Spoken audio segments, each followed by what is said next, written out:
I sold my company for $20 million. My wife told me, tell your son that you've gone bankrupt. I didn't understand, but I did it anyway. The next morning, after just a few minutes of talking, I was left standing there in shock. Not because of what he said, but because of how he reacted. And in that moment, I realized it was time to stop trusting and start putting together a plan he would never see coming. I'm truly grateful you're here with me. Before we continue, drop a comment and tell me where you're watching from. I'd love to see how far this story reaches. If you were in this situation, would you trust or question it? Please note some elements are fictionalized for storytelling purposes, but the message behind it is meaningful and worth your time. I sold my company for $20 million on a Tuesday morning. My wife sat across from me at the kitchen table while I signed my name on the last page of the contract. The buyer's attorney nodded, shook my hand, and walked out with a black leather briefcase containing my company's new future. Margaret watched me for a long time after the door closed. You need to tell him you went bankrupt, she said. I stared at her. What? Tell our son the deal fell through, that you lost everything, that we're broke. Margaret, why would I? Just trust me this once. Her voice was tired, her eyes shadowed. Please, just this once. I didn't understand, but 40 years of marriage had taught me one thing. When Margaret said something in that tone, she had a reason. I took out my phone and called our son. He answered on the third ring. Dad, did the money come through? Not how are you? Not congratulations, just did the money come through? I swallowed. Actually, the deal fell apart. The buyer backed out at the last minute. We lost everything. Silence. Then what do you mean you lost everything? I mean the company's gone. The sale collapsed. We're starting over from scratch. Another silence, longer this time. So you're telling me, his voice hardened, that you screwed this up, that you couldn't close one deal after 40 years in business? My chest tightened. Do you have any idea what this means for me? His voice rose. For me, Dad? Not for us, for him. I'm sorry, I said quietly. He laughed, bitter, hollow. You're sorry, great. That helps a lot. Then he hung up. I sat there, phone in hand, staring at Margaret. She didn't say I told you so. She didn't have to. I'd just heard my son's true voice, and it wasn't the voice of someone who loved me. It was the voice of someone who needed me, needed my money, and resented me for failing to provide it. That was when I understood what Margaret had seen all along. And that was when I started planning.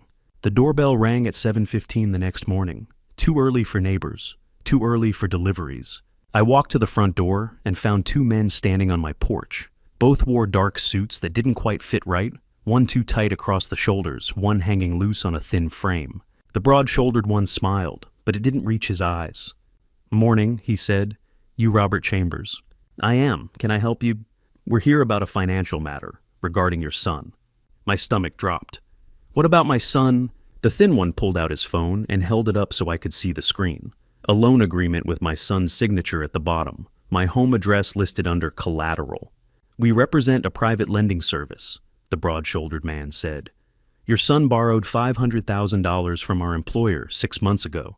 The payment was due last week. We haven't received it. I felt the blood drain from my face. There must be some mistake. Mr. Chambers. The thin one lowered his phone. We're not here to debate. We're here to collect. Behind me, Margaret appeared at my shoulder, her bathrobe pulled tight. What's going on? She asked. The broad-shouldered man smiled at her. Ma'am, your son owes our employer a substantial amount of money. We're simply here to discuss repayment options. That's impossible, Margaret said, her voice rising. Our son has been doing well. He told us he got promoted last quarter. The thin one cut her off. Ma'am, with respect, your son hasn't shown up to work in 3 months. He's been spending his time in Las Vegas, Atlantic City, Biloxi. The word hit me like a fist. Gambling. We dealt with this before.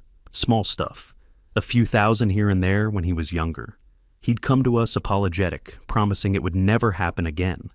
We'd helped him, paid off the debts, made him actually swear on his mother's life that he'd stopped. I'd believed him.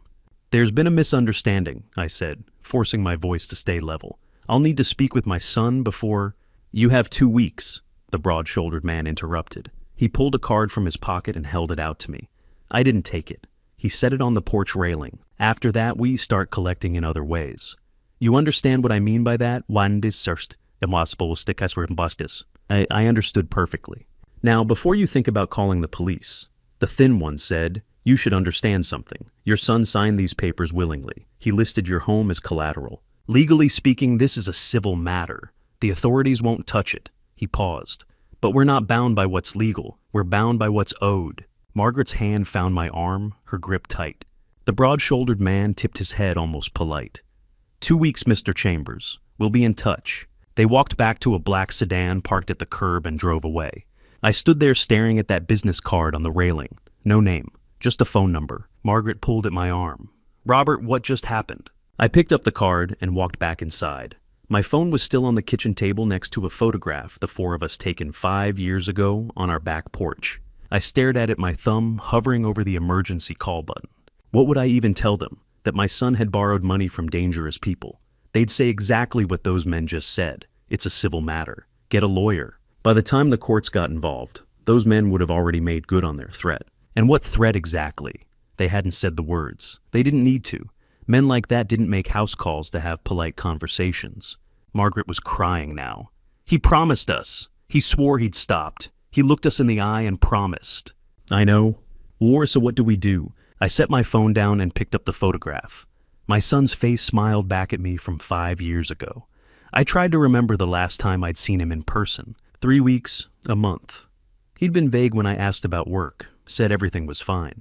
I'd taken him at his word because I wanted to believe him, because believing him was easier than asking the hard questions. And now, after that phone call yesterday, after hearing how he reacted when he thought the money was gone, I understood what Margaret had been trying to show me. My son didn't love me. He loved what I could give him. Margaret crossed the room and sat down across from me. Her eyes were red, her hands trembling. "Call Rachel," she said quietly. I was thinking the same thing. She'll know what to do. I nodded, scrolling through my contacts until I found my daughter's name. Rachel, 37 years old. Financial analyst for a consulting firm in Houston. Sharp as a blade, twice as careful with money. She answered on the second ring. "Dad, you okay? It's 7:30 in the morning. I need you to look into something for me," I said, quietly. There was a pause. When she spoke again, her tone had shifted. Professional, guarded. "What's wrong?" I looked at Margaret still sitting there with tears running down her face. Looked at that photograph in my hand. At my son's smile that now felt like a lie I'd been telling myself for years. "Your brother," I said. "I need to know everything. Where he's been, what he's been doing, how much trouble he's really in." Another pause. Longer this time. "Dad," Rachel said slowly. "What happened?" I told her about the men on the porch, about the $500,000, about the casinos and the 2-week deadline and the threat that hung in the air like smoke. When I finished, the line was silent for so long, I thought she'd hung up. "I'll call you back in an hour," she finally said. She didn't. It took her 3. She called back that evening. I was in the garage pretending to organize tools I'd already organized a month ago. Wrenches lined up by size. Screwdrivers sorted by head type. Busy work. Anything to keep my hands moving, and my mind from circling back to those 2 men on my porch. "Dad," Rachel's voice came through the phone speaker. "I need 24 hours, maybe 36, but..." She paused. The silence said more than her words. "It doesn't look good?" "How bad?" "I'll know more tomorrow. Just be ready." I hung up and stared at the pegboard on the wall. Every tool in its place. Everything organized, controlled. If only the rest of my life worked that way. The garage door to the house opened. Margaret stood there backlit by the kitchen light, her arms crossed over her chest. "You've been out here for 3 hours, she said. "I'm cleaning." "You're hiding." I set down the socket wrench I'd been holding and turned to face her. "Maybe I am." She stepped down into the garage, closing the door behind her. In the dim overhead light, I could see she'd been crying again. Her eyes were red-rimmed, her face puffy. "We need to talk about this," she said. "There's nothing to talk about until Rachel gets back to me." "I'm not talking about your investigation." She spat the word like it tasted bad. "I'm talking about what you said to those men this morning, about how you looked at our son's signature on that paper, like it was a crime." "It is a crime. He used our house as collateral without asking. He's going through a rough patch." Her voice rose, echoing off the concrete walls. "He needs our support, not your judgment. $500,000 isn't a rough patch, Margaret." So what, you're just going to throw him away? Let those men come after him after us." I took a breath, held it, let it out slowly. We'd had versions of this argument before. Smaller stakes, same battle lines. 3 years ago, when the community college called about his missing tuition payment, Margaret had been the one to answer. Told them there'd been a banking error. Paid it herself from her personal account, never told me until I found the statement months later. He was embarrassed, she'd said. I was protecting him. 2 years before that, when his landlord called about 3 months of unpaid rent she'd driven across town with a check before I even knew there was a problem. He was going through a breakup, she'd explained. He just needed time to get back on his feet. Every time it was the same story. He just needed time. He just needed space. He just needed one more chance. He promised us, I said quietly. 8 years ago, when it was $5,000, he looked us in the eye and promised it would never happen again. People make mistakes. Then it was 10,000 2 years later. Same promise, same tears, same speech about how he'd learned his lesson. I stepped closer to her, and every single time I believed him. Every single time I told myself this is the last time. This is the bottom. He'll change now. Margaret's face crumpled. You've always been too hard on him, ever since he was little. Nothing he did was ever good enough for you.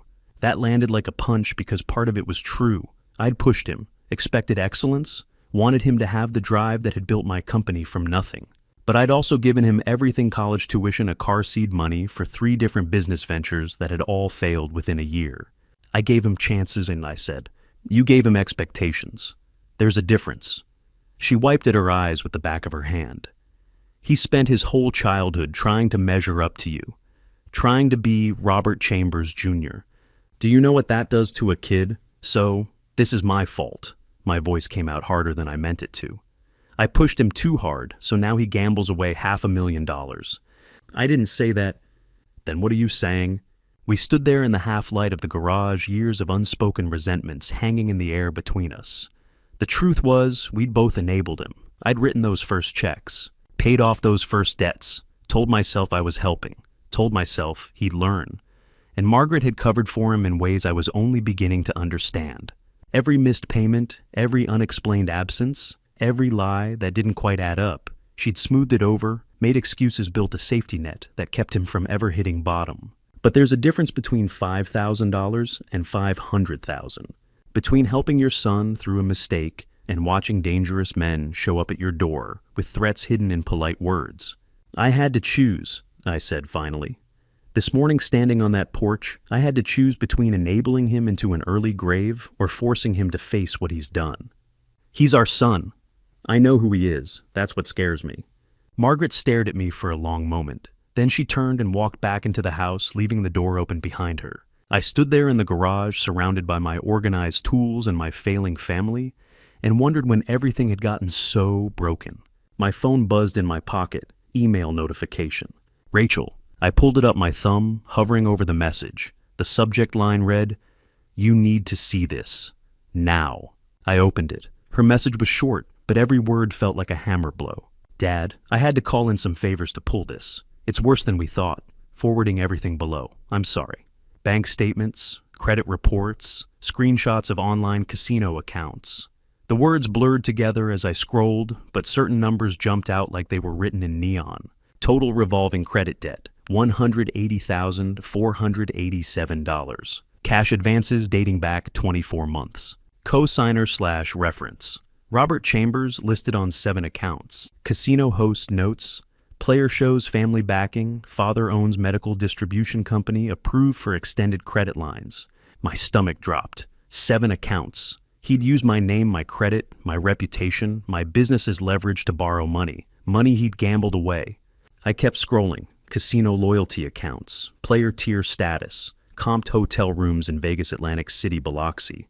The digital paper trail of someone who'd been living a double life while telling us he'd been promoted at work. The last document made my hands shake. A credit application from 4 months ago. Under employment, he'd written family business, medical equipment distribution. Under annual income, he'd put $250,000. Under references, he'd listed me, my name, my phone number, my home address. He'd been impersonating me, using my life as collateral for his lies. Robert, I looked up. Margaret had come back into the garage. She must have seen something in my face because she crossed the space between us quickly. What is it? I turned my phone so she could see, watched her eyes scan the screen. watched the color drain from her face as the numbers sank in. 180,000, she whispered. How did we not know? He used my name, my information. The creditors probably thought I was backing him. Her hand went to her mouth. For a moment, neither of us moved. Neither of us spoke.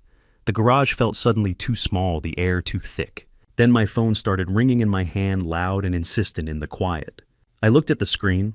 Las Vegas area code. It's him, I said. Margaret grabbed my wrist. Answer it. I stared at that phone at my son's number, glowing on the screen, and thought about all the times I'd answered before. All the times I'd listened to his explanations and his promises and his tears. All the times I'd believed him. I answered. Dad. His voice came through rough and tired like he hadn't slept. We need to talk. Dad, I know some guys probably came by. His voice hit me before I'd even registered pressing the answer button. Rough, tired, the voice of someone who hadn't slept in days, or maybe someone who'd slept in the wrong places. They threatened our home, I said. My hand tightened around the phone. Silence on the line. Then, look, I can explain. You have 48 hours to get back to Austin. We'll talk then.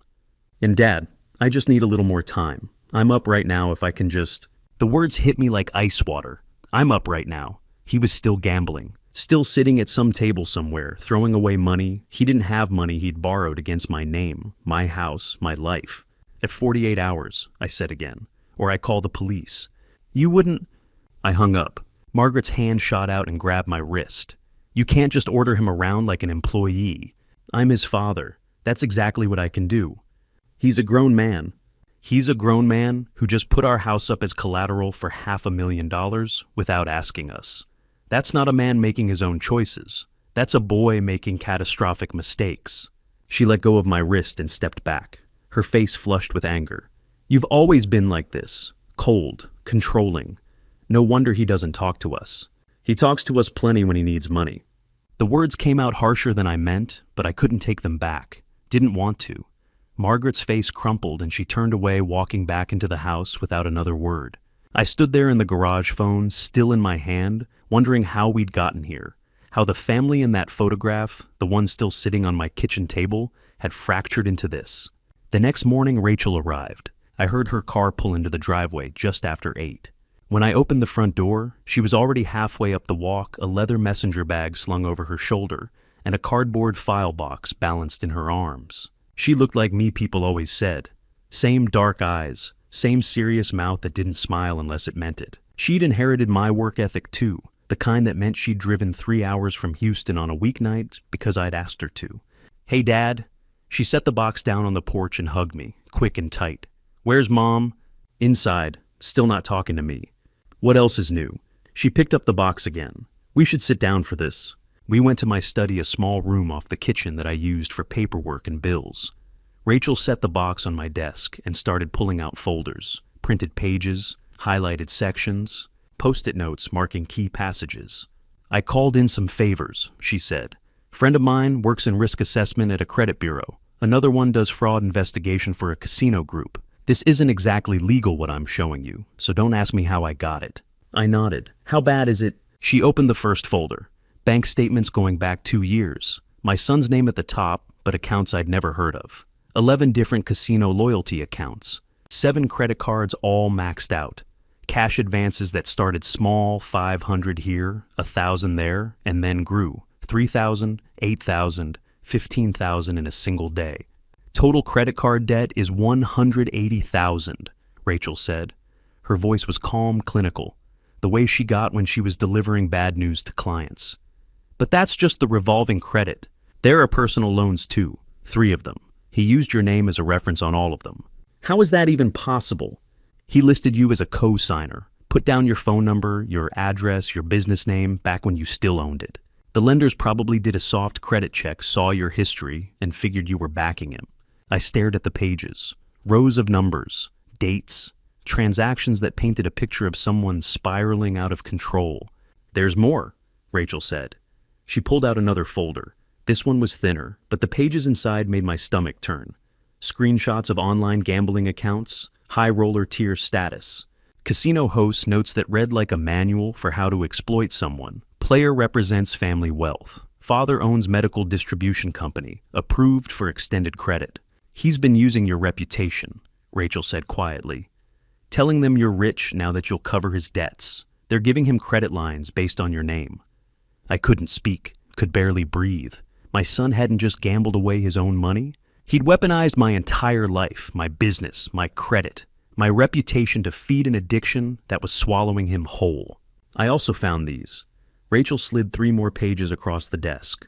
Loan applications from places I'd never heard of. Payday advance companies. Online lenders that charge interest rates that should have been illegal. Each one listed my home address. Each one used variations of my name as a reference: Robert L. Chambers, R. Chambers. Bob Chambers.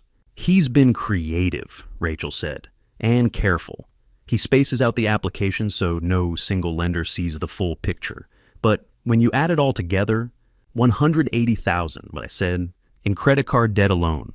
I can't tell you about the other loans because I can't access those records. But if he owes $500,000 to those men who came to your house, she closed the folder. That tracks. The door to the study opened. Margaret stood there, her arms crossed, her face hard. What's going on in here? Rachel's showing me. I know what she's showing you. Margaret's voice was sharp. She's been investigating your son like he's some kind of criminal, going through his private financial records without his permission. Oh, Mom, Rachel started.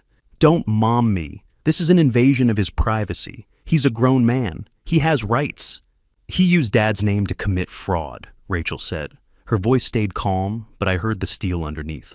That's not privacy. That's a crime. He's your brother. And he's stealing from our father.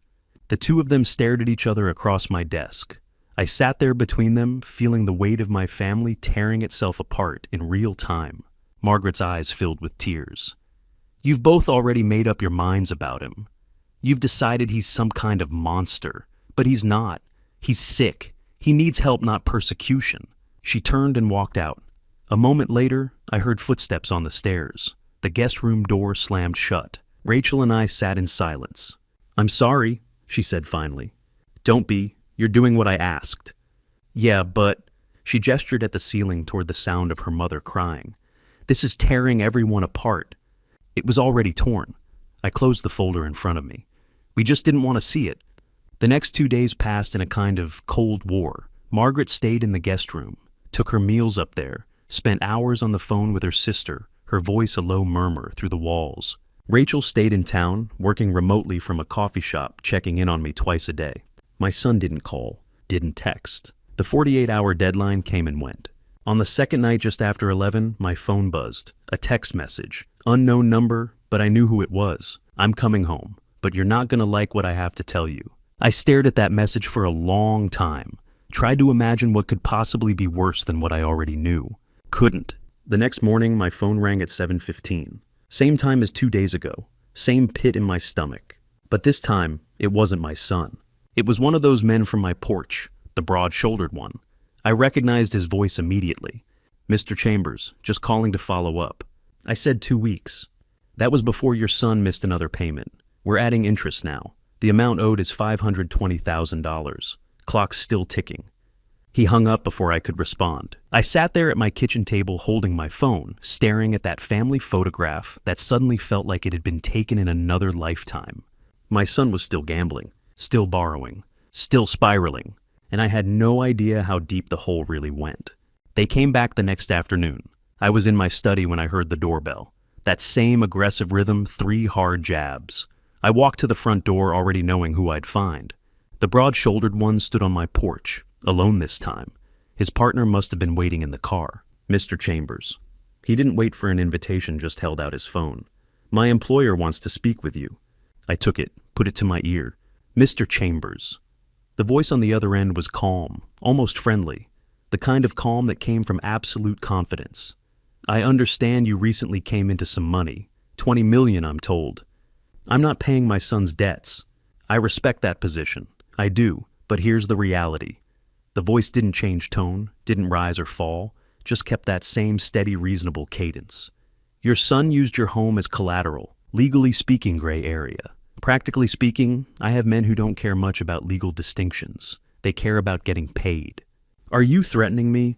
I'm offering you clarity. Your wife drives a silver sedan, doesn't she? Late model Camry, registration XKL7734. Saw her at the grocery store yesterday. Nice woman. Very careful about checking her mirrors in the parking lot. My blood went cold. You have until Friday, the voice continued. $500,000. After that, we start collecting in other ways. You understand what I mean? I understood perfectly. Friday, he said again. Then the line went dead. I handed the phone back to the broad-shouldered man. He took it, nodded once, and walked back to his car. They were gone 30 seconds later. I stood there in my doorway, my house suddenly feeling very small and very exposed. My wife's car sat in the driveway, silver, late model, registration visible on the rear bumper. They'd been watching us. I called my bank 20 minutes later, initiated the wire transfer from my study, my hands shaking so badly I had to type my password 3 times. $500,000. Just like that, gone. Margaret found me sitting at my desk, staring at the confirmation email. What did you do? Her voice came from the doorway. I didn't turn around. What I had to. You paid them. Yes. You swore. Her voice broke. You swore you wouldn't enable him anymore. You said it yesterday. You said you were done cleaning up his messes. I'm not enabling him. I finally turned to face her. I'm protecting us. There's a difference. Is there... She stepped into the study, her arms wrapped around herself like she was trying to hold something in. Because from where I'm standing, you just taught him the same lesson we've been teaching him his whole life. That no matter how bad it gets, Mommy and Daddy will fix it. They threatened you, I said quietly. They know what car you drive. They know your license plate number. They've been following you. The color drained from her face. So no, I continued. I didn't pay them to enable our son. I paid them because the alternative was waiting to find out what collecting in other ways actually meant. She stared at me for a long moment. Then she turned and walked out without another word. I sat there in my study after she left, and without thinking about it, my hand went to my left side, pressed against my ribs, feeling for the ridge of scar tissue that ran 6 inches along my torso. The scar from 15 years ago. The scar that had saved my son's life. I closed my eyes, and I was back there. Back in that hospital room in 2008 when everything had been different, when my son had been different. He'd been 17, just finished his junior year of high school, honor roll, varsity baseball, the kind of kid who still said yes sir and no ma'am without prompting. We'd been planning college visits, talking about scholarships. Then one morning in July, he'd collapsed in our kitchen. Acute kidney failure, genetic disorder nobody had seen coming. Toxins building in his blood faster than the doctors could filter them out. He needed a transplant, and he needed it fast. I didn't hesitate. Took the test that afternoon. Found out I was a match the next day. Signed the consent forms the day after that. They took us into surgery on a Tuesday morning. I remember lying on the gurney watching the fluorescent lights pass overhead as they wheeled me down the hallway. Remember the anesthesiologist telling me to count backward from 10. I made it to 7. When I woke up, the pain was immediate and overwhelming. A line of fire across my left side, where they'd cut through muscle and tissue to reach my kidney. The nurse told me the surgery had gone perfectly. Both of us stable, both of us alive. They wheeled me to his room that afternoon. He was awake, pale and weak but awake, the color already starting to come back to his face. Hey, Dad. His voice was barely a whisper. Hey, kid. They said you gave me your kidney. Yeah. His eyes filled with tears. You saved my life. I reached out and took his hand, held it tight despite the IV lines and the bandages and the pain screaming through my side. That's what fathers do, I said. I opened my eyes, sat there in my study with my hand still pressed to that scar. 15 years. That's how long ago it had been. 15 years since I'd given him part of my body, part of my life. Since I'd woken up every morning for months afterward, feeling that ache in my side, knowing it was worth it because my son was alive. And now sitting here with a wire transfer confirmation on my screen, I wondered what the hell had happened to that kid. The one who'd looked at me with tears in his eyes and promised he'd make me proud. The doorbell rang. I looked at my watch. 8:30 at night. 3 hours since I'd sent the money. I walked to the front door and opened it. My son stood on my porch. He looked terrible. 20 pounds lighter than the last time I'd seen him, maybe more. Dark circles under his eyes. Clothes that hung off his frame like they belonged to someone else. His hands were shaking. Dad, his voice cracked. I'm so sorry. I'm so sorry. He started crying right there on the porch, big heaving sobs that shook his whole body. I should have felt anger. Should have felt rage at what he'd done, what he'd cost me, what he'd put his mother through. But all I felt was a deep, hollow ache. The same ache I'd felt waking up from that surgery 15 years ago. The ache of giving something precious away and not knowing if it would matter. "Come inside," I said quietly. He stumbled through the doorway. Margaret appeared at the top of the stairs, her hand over her mouth. "Sweetheart," she said, and started down toward him. Our son collapsed into her arms in the front hallway, crying like he was 10 years old again. "I'll pay you back," he said between sobs. "I swear, Dad, I'll pay you back, every penny." I looked at this man, my son who I'd given a kidney to, who I'd loved and protected and apparently failed, and I said the only thing I could think to say. "Get some sleep, we'll figure it out tomorrow." He nodded, let his mother guide him up the stairs toward his old bedroom. I stayed downstairs, went to the kitchen and pulled out my laptop. Opened it on the table next to that family photograph that still sat there mocking me with its frozen moment of happiness. I pulled up his social media, hadn't checked it in months, maybe longer.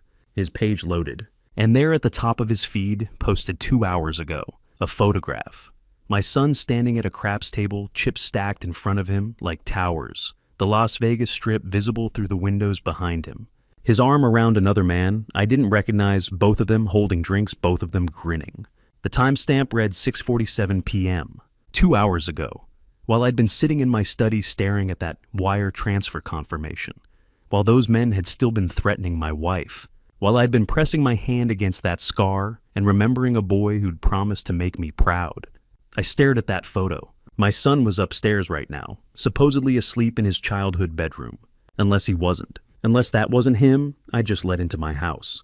No, that was crazy. I'd looked right at him, held him when he was crying. It was him. But then who'd posted that photo? And why? I confronted Margaret before sunrise. She was in the guest room sitting with a book she wasn't reading. I knocked once and opened the door. "That wasn't him," I said. "The photo. He was in Vegas earlier that evening. He showed up here." She looked up. "You're being paranoid." Am I? I showed her the screenshot Rachel had sent my son at a blackjack table timestamp. Earlier that evening, he'd walked through our front door. "Explain this." She stared at it, then stood. "Let me check." We went upstairs together. His bedroom door was closed. Margaret opened it carefully. He was there, on top of the covers, fully dressed, one arm over his face, snoring softly. "See?" Margaret whispered. "He's home. You're imagining things." I watched my son's chest rise and fall. He was here, real, breathing, but that photo existed. Rachel had seen it. I'd seen it. The timestamp didn't lie. After Margaret left, I went back in, found his phone on the nightstand. I knew his passcode. He'd never changed it since high school, the year he got his driver's license. I opened his social media. The photo was gone, deleted, erased like it had never existed. I checked his recent activity. Nothing, no posts, no comments, no tagged photos. His entire feed looked clean, curated, normal, but someone had posted that photo. Someone had seen him there, and now it was gone, scrubbed away in the middle of the night while we slept under the same roof. The next morning he came downstairs around 10, showered, clean clothes, hair combed. "Morning, Dad." He poured coffee, sat across from me at the kitchen table. "I was thinking about sending out job applications today. Maybe go back to school, finish my degree." Margaret came in from the laundry room, her face lighting up. "That's wonderful, honey." They talked for 20 minutes, classes, programs, night school options at Austin Community College. Margaret smiled for the first time in days, her whole body relaxing as she listened to him, describe plans for associate degrees in business administration. I sat there drinking my coffee, watching his performance, saying nothing. Over the next week I watched him check his phone every 10 minutes, take calls in the backyard, voice low back, turn to the house, announce he was going for a drive, and return 3 hours later with no explanation and no groceries, no errands completed, nothing to show for the time. Margaret saw a son getting his life together. I saw a son still spinning out, just more carefully. On the third day, I called Rachel from my car while parked outside a hardware store.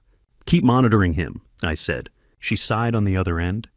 "Dad, this is starting to feel invasive. Are you sure?" "I'm sure. Just give me a day or two."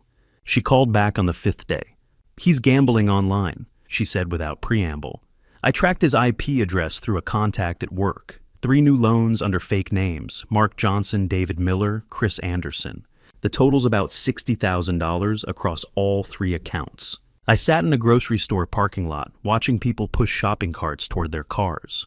Normal people whose biggest problems were what to make for dinner and whether they had remembered to buy milk. There's more, Rachel said softly. He forged your signature on 2 loan applications. One was denied, the other was approved, $40,000. It went into an account he opened last month. My hands tightened on the steering wheel until my knuckles went white. I also called some of his old friends from college, Rachel continued. The ones whose numbers I could find on social media. They haven't heard from him in 2 years. One guy, Brandon Miller, you remember him? He loaned him $5,000 3 years ago, never got it back, cut him off completely. Said he felt bad about it, but couldn't keep enabling him. Did any of them know where he's been? No, nobody wants to talk to him anymore.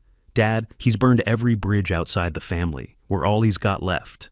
At home, the week continued its false rhythm. Family dinners. 3 of us at the kitchen table, passing dishes of pot roast and mashed potatoes, making small talk about the weather and neighborhood gossip. My son told us about job listings he'd found on Indeed and LinkedIn, plans he was making to update his resume. Margaret smiled, squeezed his hand across the table. See, she said to me later while washing dishes. He's doing better. He just needed support, a little faith. I wanted to tell her the truth, show her Rachel's reports, the evidence that he was still gambling, still borrowing, still lying, while eating the food we cooked and sleeping in the bed we'd bought him. But I couldn't. That hope in her eyes, fragile and desperate as a candle flame in wind, would shatter. And I wasn't ready to be the one who shattered it, so I said nothing. On the 7th morning, I found Margaret at the kitchen table crying. What happened? She pointed at the landline phone on the counter. There's a message. You need to listen.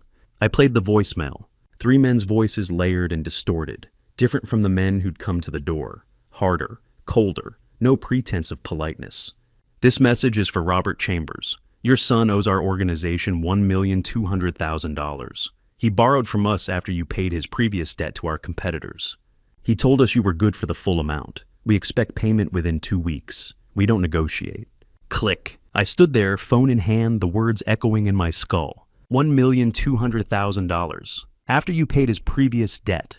I'd given him $500,000. Watched him come home broken, swearing on his mother's grave that he'd change. And he'd taken that chance, that clean slate I'd bought with my retirement money, and gone right back. Borrowed more, lost more, dug the hole twice as deep. Robert, Margaret's voice was thick with tears. You have to pay them. I looked at my wife, this woman I'd loved for 40 years, the mother of my children, the person who'd stood beside me through business failures and late nights and every hard season we'd weathered together. And I realized we were standing on opposite sides of a war neither of us had chosen. No, I said quietly. What? I'm not paying. Robert, they'll hurt him. They'll hurt him anyway. Every time we pay, we just buy him more rope to hang himself with.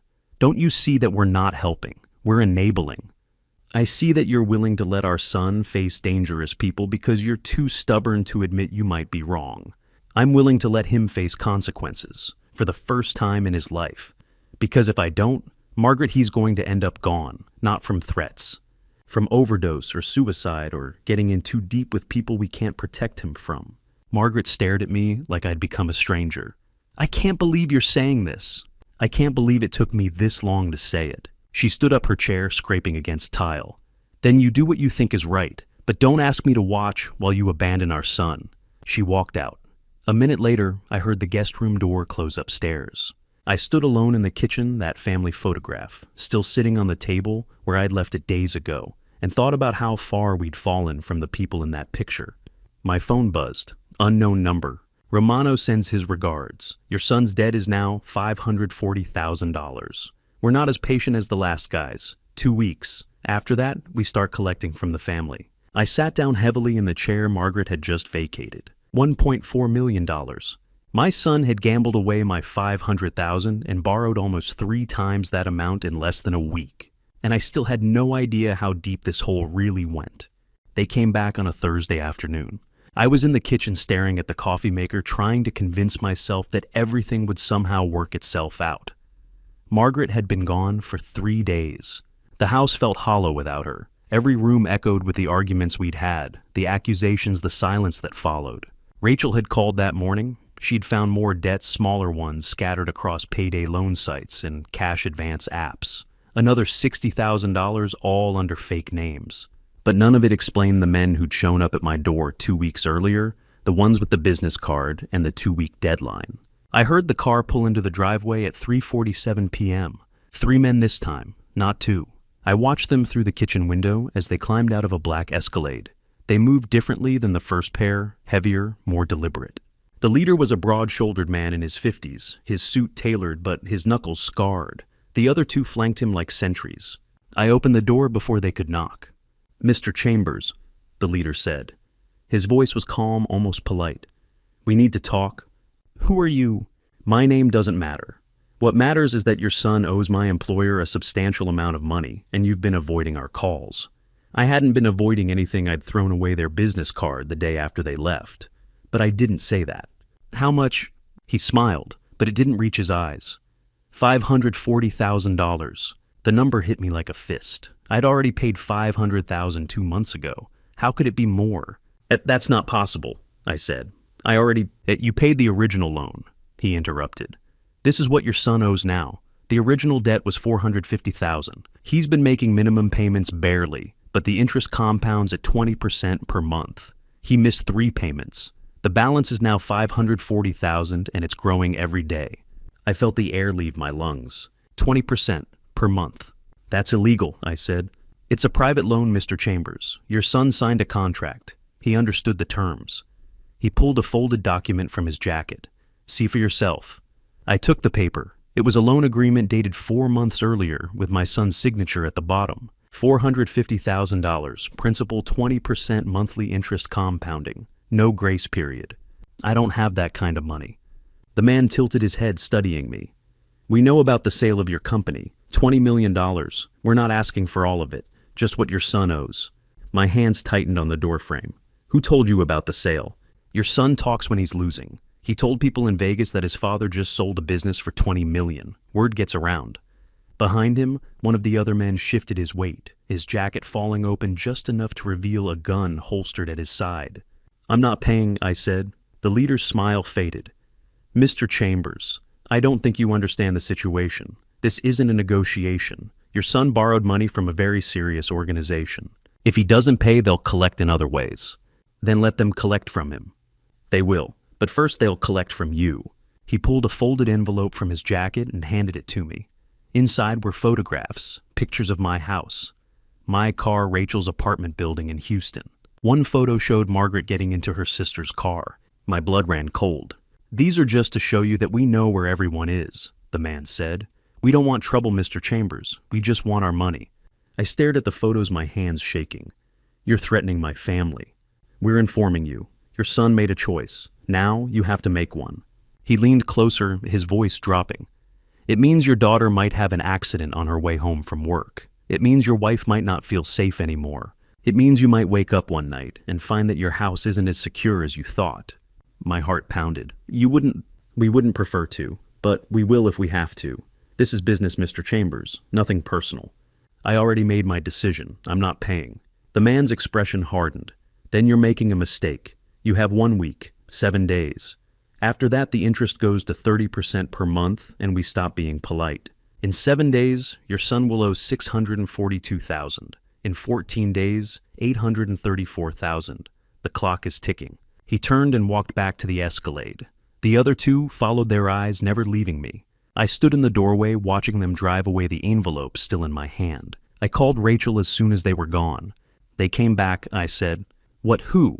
"The men, the ones who came before. They said he owes $540,000 now. They showed me pictures of you, of Margaret." "Oh." "Then Dad, slow down. What are you talking about?" I told her everything. The leader, the interest rate, the photos, the threats. My voice cracked halfway through, and I had to stop to catch my breath. "They're escalating," Rachel said. "This isn't just debt collection anymore. These people are dangerous." "What do I do?" "You don't pay. Not yet. Let me dig deeper. If they're charging 20% per month, they're not legitimate lenders. They're loan sharks. There might be a way to fight this." "Rachel, they threatened you. They threatened your mother." "I know, but if you pay now, it won't stop. They'll keep coming back. You need to find out exactly what he owes and to whom. Otherwise, you're just throwing money into a black hole." She was right. I knew she was right. But the photos sat on the kitchen table staring up at me, and all I could think about was what would happen if I didn't pay. That night I tried calling Margaret. She didn't answer the first time. or the second. On the third try, she picked up. "What do you want, Robert?" Her voice was cold, distant. I barely recognized it. "They came back," I said. "The men. They're saying he owes more now, over $500,000. They showed me pictures of you of Rachel." "Then pay them." "Margaret." "Pay them, Robert. I don't care what it costs. I don't care if you have to sell the house. Just pay them and make this stop." "If I pay now, it won't stop. He'll just keep—" "I don't care." Her voice broke and I heard her sobbing on the other end of the line. "I don't care if he does it again. I just want him safe. I want us safe. Please, Robert, please." I closed my eyes, my hand gripping the phone so hard my knuckles turned white. "If I pay them, I'm signing his death warrant," I said quietly. "He'll think he can keep doing this. He'll keep gambling until he owes 10 million, 20 million. And one day, I won't be able to save him. Then at least we'll have tried. We have tried. I've been trying his whole life. And every time I bail him out, he gets worse." The line went silent for a long moment. "Then I'm done," she said. "I'm done with you, and I'm done with this family. Don't call me again." She hung up. I sat in the dark kitchen, the phone still pressed to my ear, listening to the dial tone. Outside, the Escalade drove past my house. Again, slow, deliberate, a reminder that they were watching. The phone rang. I grabbed it, thinking it might be Margaret calling back. It wasn't. "Mr. Chambers," the voice said, calm, polite. "Just calling to remind you. 7 days, the clock is ticking." He hung up. I sat there in the darkness alone, wondering how much longer I could hold out before everything I loved was taken from me. My son stood in the entryway reeking of cigarettes and desperation. His shirt was untucked, his hair wild, his eyes bloodshot like he hadn't slept in days. "I need $1.2 million, he said. No greeting, no apology, just the demand. "By Friday, they're going to hurt me, Dad. They showed me photos, what they do to people who don't pay." I heard footsteps on the stairs behind me. Margaret appeared at the landing, pulling her bathrobe tight around her waist. "Sweetheart," she said, hurrying down. "Your father and I were just talking about—" "They're going to hurt me, Mom." His voice cracked, the words tumbling out faster now. "I saw the photos. I know what they do to people. I know what happens when you don't pay these guys." She reached him and pulled him into her arms without hesitation. He collapsed against her, this 32-year-old man, crying like a child, his shoulders shaking. "We'll figure it out." She murmured, her hand on the back of his head, the way she used to when he was small and had nightmares. "We'll find a way. We always do." "No," I said from the bottom of the stairs. "We won't." They both turned to look at me. "I'm not paying." "Dad, please." His voice rose, panic threading through it. "You don't understand. These aren't normal people. They don't negotiate. They don't give extensions. You need treatment, real treatment, a residential facility, the kind you can't check yourself out of after 3 days." "I don't need treatment." He pulled away from Margaret, his voice climbing toward a shout. "I just need capital to get back on my feet. One good run and I can pay everyone back. I know I can. I've done it before. You need help." The words felt like swallowing glass. Every instinct I had as a father screamed at me to save him, to write the check, to make the nightmare go away. But I knew, God help me, I knew that saving him now would destroy him later. "And until you accept that I can't help you." She turned to me, her expression twisted between love and fury. "He's your flesh and blood. How can you turn your back on him like this? How can you just stand there when he's telling you his life is in danger?" "I'm not turning my back. I'm watching my son destroy himself and having the courage to say no. For the first time in his life, I'm saying no. Courage." She spat the word like poison. "This isn't courage. This is pride. You'd rather be right than save your own son. You'd rather prove a point than protect your child. I'd rather let him face reality than watch him spiral into an early grave." I looked at my son, forcing myself to meet his eyes. "I love you too much to keep enabling you. Too much to watch you throw your life away and pretend I'm helping by cleaning up the mess." He stared at me like I'd struck him. "You love me." He laughed, bitter and hollow. "You don't even know what love means." "I know what it doesn't mean. It doesn't mean protecting you from every consequence. It doesn't mean bailing you out every time you make the same mistake. It means being there when your family needs you." His hands were shaking now, fists clenched at his sides. "It means not abandoning your son when dangerous people are threatening to hurt him. It means knowing when to let go." My voice broke despite my best effort to keep it steady. "When to step back and let you fall. Because if I don't, if I keep catching you every time, You're never going to learn to stand on your own. They're going to hurt me." His voice dropped to a whisper, all the fight draining out of him. "Do you understand that they showed me pictures of what they did to the last guy who didn't pay? Do you want that to happen to me? Then maybe you should have thought about that before you borrowed their money." The words came out harsher than I meant them to, colder, but I couldn't take them back, couldn't soften them. "Before you gambled it away, before you lied to us, again." My son looked at me for a long moment. Something in his expression hardened, shifted from pleading to something else, something I didn't recognize. "I'll remember this," he said quietly. Then he turned and walked out. The door slammed so hard the windows rattled in their frames. Margaret spun on me the instant he was gone. "If anything happens to him, if they hurt him, because you were too stubborn to help, I will never forgive you. Never. Do you hear me? Get in line." She stared at me like I'd transformed into a stranger right in front of her. Then she turned and walked upstairs without another word. The guest room door closed with a sharp click. I stood alone in the entryway, my son's words echoing in the sudden silence. "You don't even know what love means." Maybe he was right. The next 2 days passed in Cold War. Margaret stayed in the guest room, took her meals up there on trays, wouldn't look at me when we passed in the hallway. I heard her on the phone with her sister Linda for hours at a time, her voice rising and falling through the walls. My son didn't call, didn't text. The silence was somehow worse than his presence had been worse than the arguments and the lies. At least when he was here, I knew where he was. On the second day, my daughter called. "Dad, Mom told me what happened." "I'm sure she did. Are you really not going to pay?" Rachel's voice was careful, measured, her analyst voice. "You're really just going to let those people come after him?" "That's right. But what if they hurt him? What if this isn't just a threat?" I closed my eyes and leaned against the kitchen counter. If I give in now, he'll never change. Next time it'll be 2 million, then 5. It always escalates. You know that. "So you're choosing tough love." "I'm choosing reality. There's a difference." She was quiet for a moment. "Mom says she can't stay in the house with you?" "Then she'll have to make a choice." "Oh, Dad, I have to go." I hung up before she could say more, before she could add her voice to the chorus telling me I was wrong. On the third day, I came home from the grocery store to find Margaret in our bedroom, packing a suitcase on the bed. "What are you doing?" She didn't look up, just kept folding clothes with precise, angry movements. "I'm staying with Linda for a few days. I need space. I need to not be here." "A few days or forever?" "I don't know." She closed the suitcase and zipped it with more force than necessary. "I can't be here right now. Can't look at you. Can't pretend everything's okay when our son is out there terrified and you won't help him.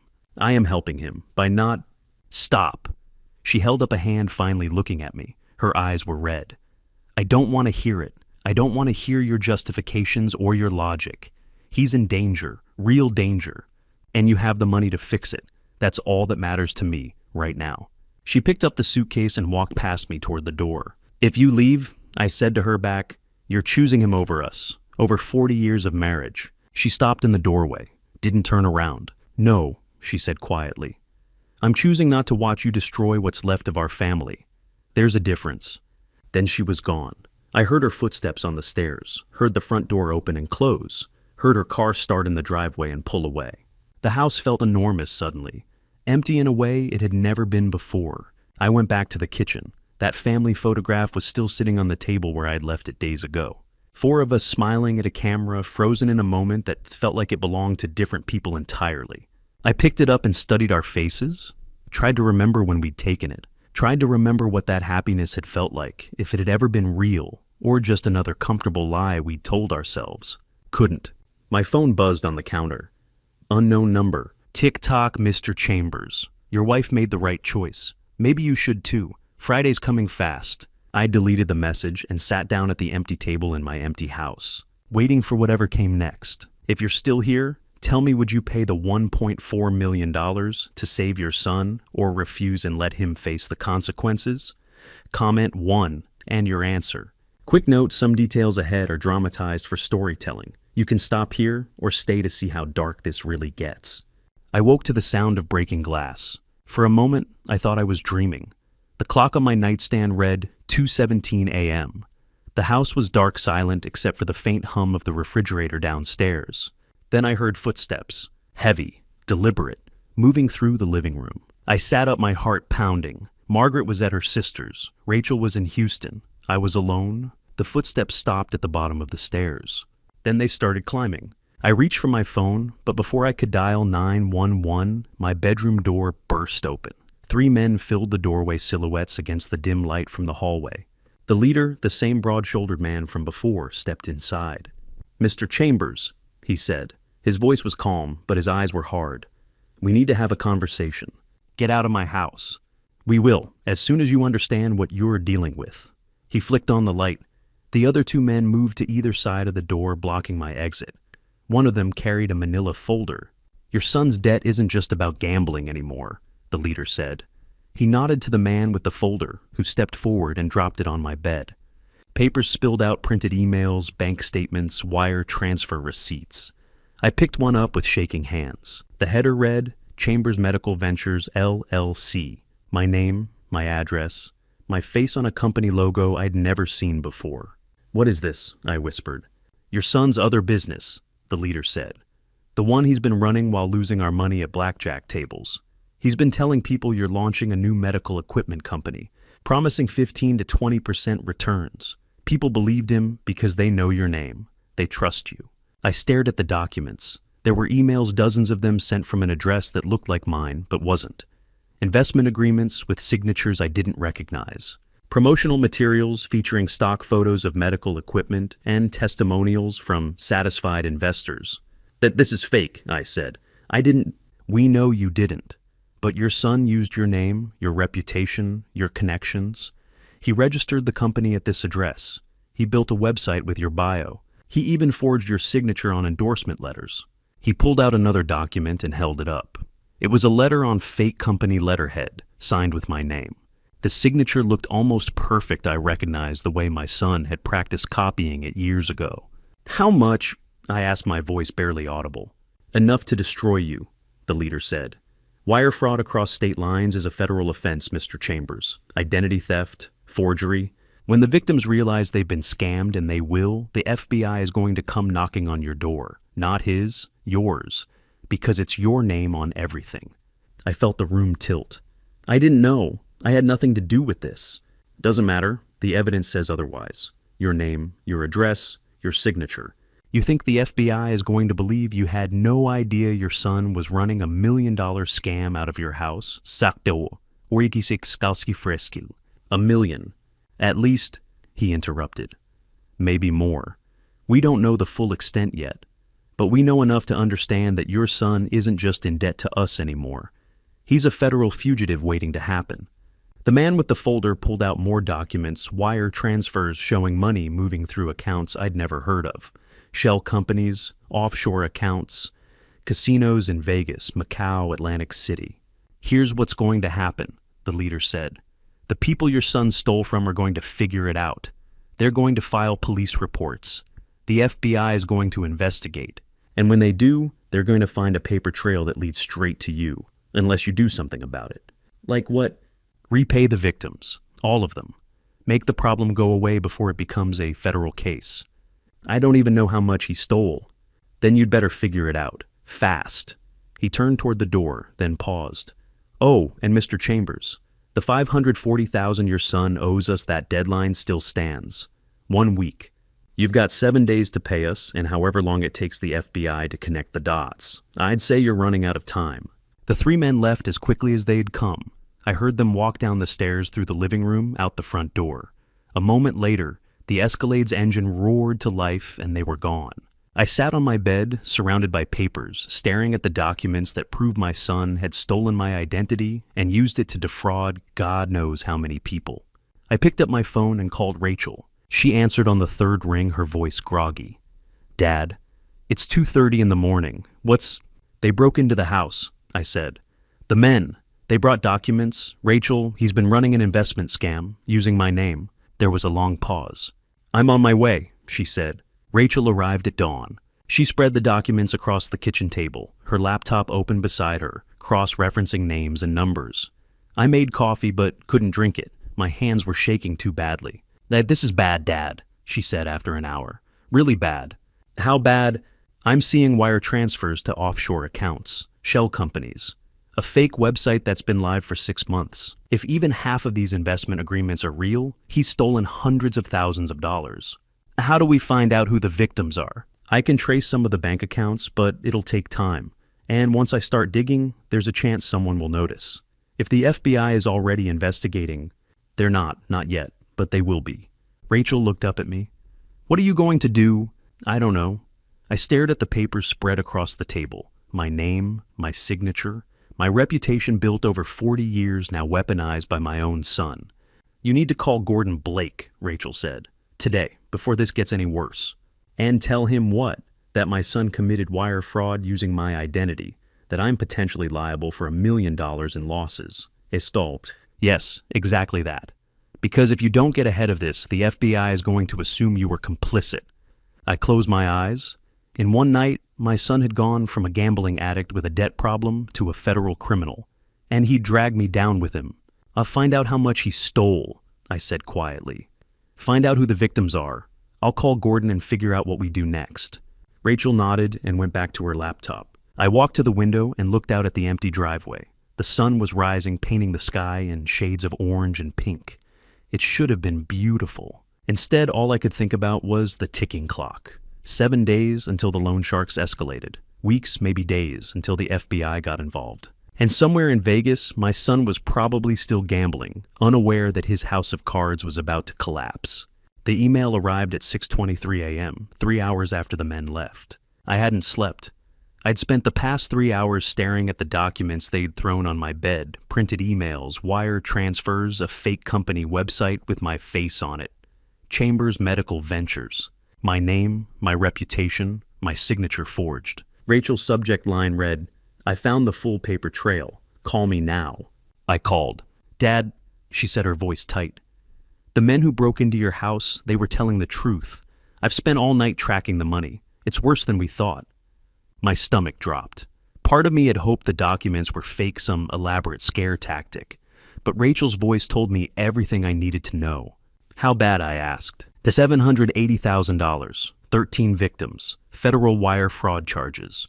The room tilted. She explained it quickly, methodically, the way she always did when she was trying to stay calm. My son had created a fake company, Chambers Medical Ventures, and pitched it to friends, family friends, and acquaintances as a new medical equipment startup. He'd told them I was the founder, that I was investing my own money, and that returns would be 15 to 20% within a year. 13 people had invested. The total was $780,000. He used your name, your reputation, your connections, Rachel said. He registered the company at your address. He created a fake website with your bio. Some of these people called you to verify the investment, but he intercepted the calls. Do you remember anyone asking you about a medical equipment startup in the last 6 months? I did. 2 people, a man from church and an old colleague, had mentioned something in passing. I'd assumed they were confused talking about my old company. I'd brushed it off. Where's the money? I asked. Gone. He funneled it through 3 shell companies, Henderson Medical Solutions, Bluebonnet Capital Partners, and Sunrise Ventures, LLC. Then he wired it to an offshore account in the Cayman Islands. From there, it went to casinos in Vegas and Macau. I couldn't speak. My throat had closed up. Dad, are you still there? At how much? I finally said. Total. How much does he owe? Rachel paused. I heard papers rustling on her end. The best estimate based on what I can track, $2.3 million. I sat down at the kitchen table, my legs giving out. That's $540,000 in loan shark debt, $780,000 in investment fraud, and another $980,000 that he moved offshore and gambled away. If the victims file police reports, and they will, he's looking at wire fraud, identity theft, forgery, and conspiracy charges, federal charges. Dad, this isn't just debt anymore. This is prison time. I stared at the documents spread across the table in front of me, the ones the men had left, the proof that my son had stolen my identity. Who are the victims? I asked. Retirees mostly, small business owners, a few of your old church friends. The amounts range from $22,000 to $140,000. Most of them don't even know yet that the investment was fake. They think they're still waiting for returns. I thought about the faces I knew from church, from the Rotary Club, from 40 years of building a reputation in Austin, people who'd trusted me, people who'd shaken my hand and congratulated me when I sold my company, people my son had lied to. What do? I asked. You call a lawyer, today, and you prepare to repay every cent because the alternative is watching him go to federal prison for 20 years. I spent the rest of the morning reading through everything, the documents from the men, the files Rachel sent. The fake company website looked professional, clean design, stock photos of medical equipment, testimonials from satisfied clients. My bio was copied word for word from my LinkedIn profile. The investment prospectus promised double-digit returns in a growing market. It even included a forged signature, my signature, on a letter of endorsement. I recognized the handwriting. He'd practiced copying my signature for years, back when he used to sign his own report cards in high school. The bank records showed the money trail deposits into Henderson Medical Solutions, transfers to Blue Bonnet Capital Partners, then a wire to the Cayman Islands account. From there, the money scattered $30,000 to the Bellagio, $50,000 to the Wynn, $70,000 to a casino in Macau I'd never heard of. He'd spent nearly $1 million in 4 months. I printed every page, every bank statement, every wire transfer, every forged document. I needed to see it all laid out in front of me to understand the full scope of what he'd done. The investment agreements were the worst part. Each one was personalized, addressed to people I knew. Some included handwritten notes. Thanks for believing in this, Mr. Mitchell, or looking forward to celebrating our success together, Patricia. His handwriting, his lies. I called my lawyer, a man named Gordon Blake, who'd handled the sale of my company. I explained everything, the gambling, the fake investment company, the 13 victims, the shell companies, the offshore accounts. Jesus, Robert, Gordon said. Do you know how serious this is? Yes. No, I don't think you do. Wire fraud across state lines is a federal offense. Identity theft, forgery.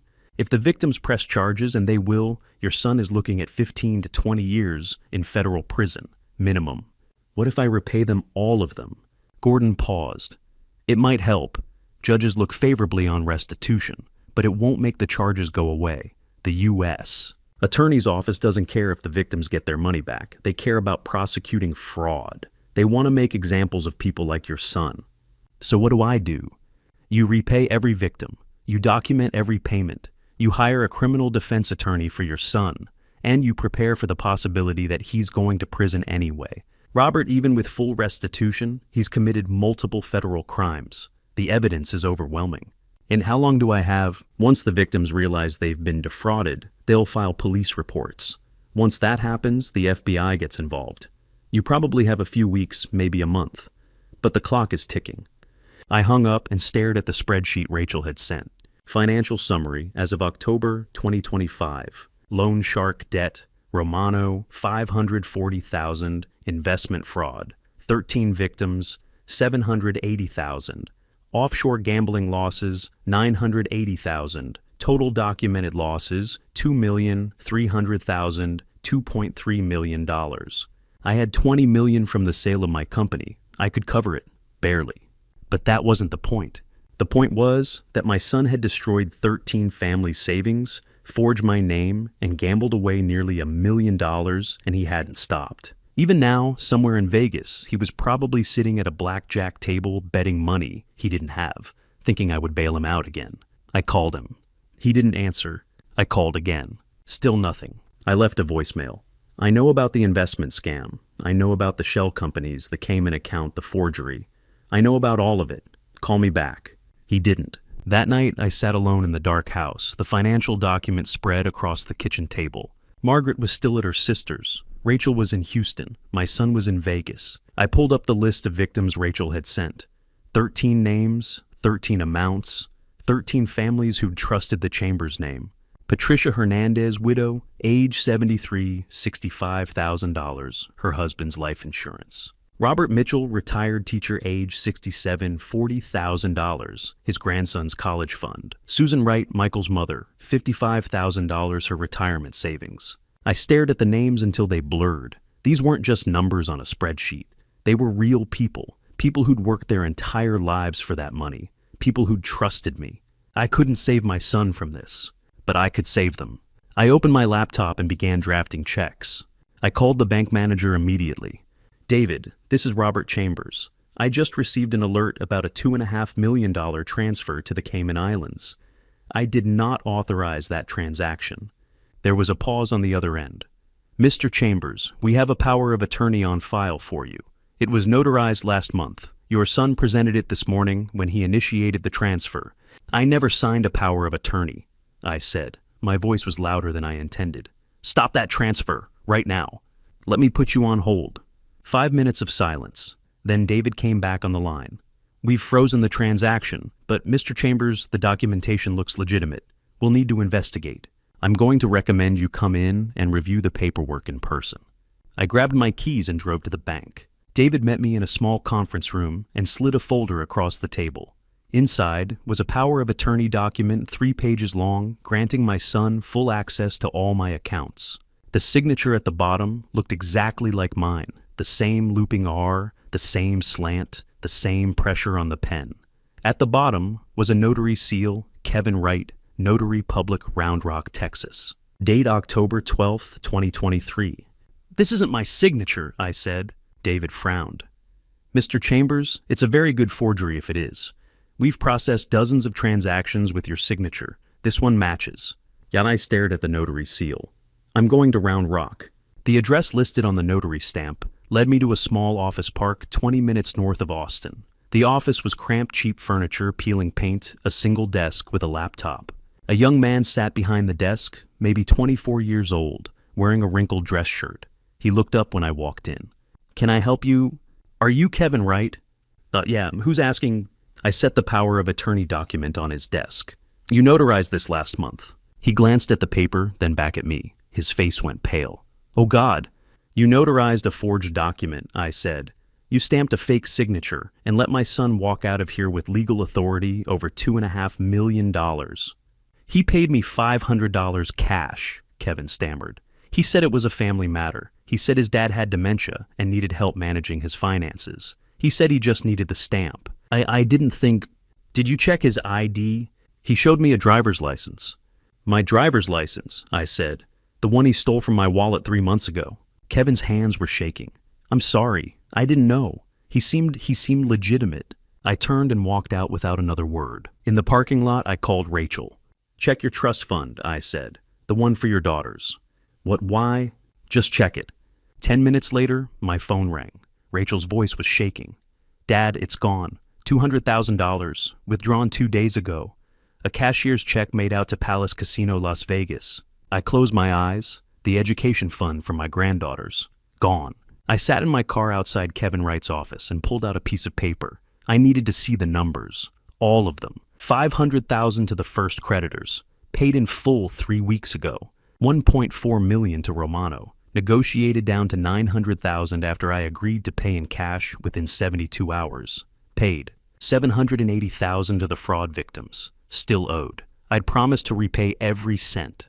$2.5 million attempted theft. Blocked by the bank, but legal fees were already piling up. Lawyers, investigators, forensic accountants. $200,000 from my granddaughter's trust fund. Stolen, unrecoverable. I added it up.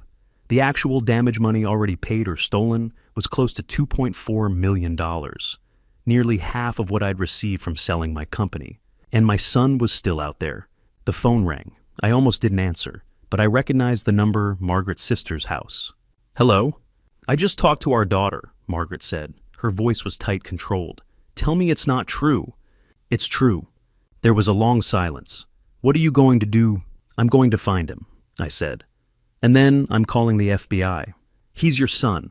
He's a criminal. Robert, he stole $200,000 from his nieces, I said.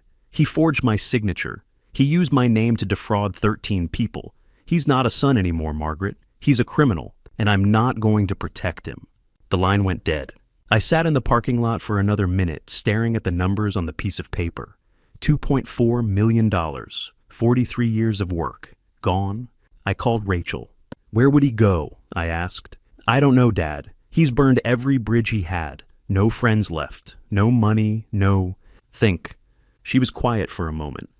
Mom's sister lives in San Marcos. Aunt Linda. She has a garage apartment behind her house. He stayed there a few years ago when he was between jobs. Maybe... Give me the address. She hesitated. Dad, what are you going to do? I'm going to talk to him. That's all. I didn't answer. Dad, just give me the address. She did. I drove home and walked into my office. The family photograph was still on my desk, the four of us on the back porch 20 years ago. My son was 17 in that picture, smiling, healthy, full of hope. I picked up the photo and stared at it for a long time. Then I set it face down on the desk. I grabbed my keys, walked out to the car, and started the engine. San Marcos was an hour south. I'd be there before dark. My son had stolen from me. He'd stolen from his nieces. He'd stolen from strangers who trusted my name. He'd forged documents, bribed a notary, and tried to funnel $2.5 million into an offshore account. But he was still my son, and I was going to look him in the eye one more time before I turned him in. Quick note, some of what's next is fictionalized for storytelling. It may not be 100% factual. If you've enjoyed this so far, please share and subscribe for more stories like this.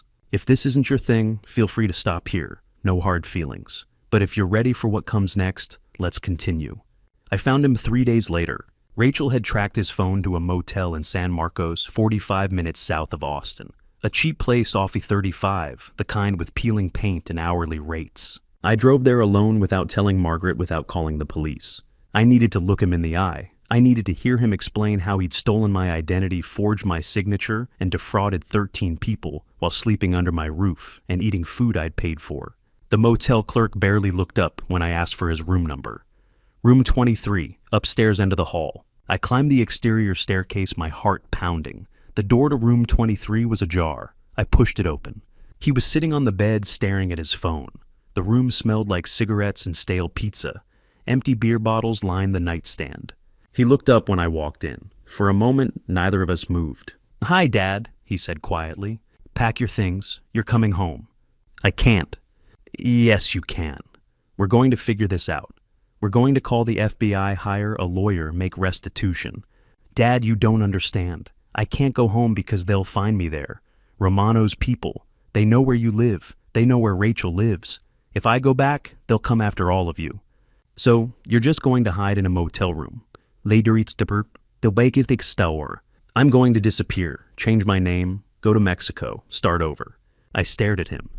"You think you can run from federal wire fraud charges?"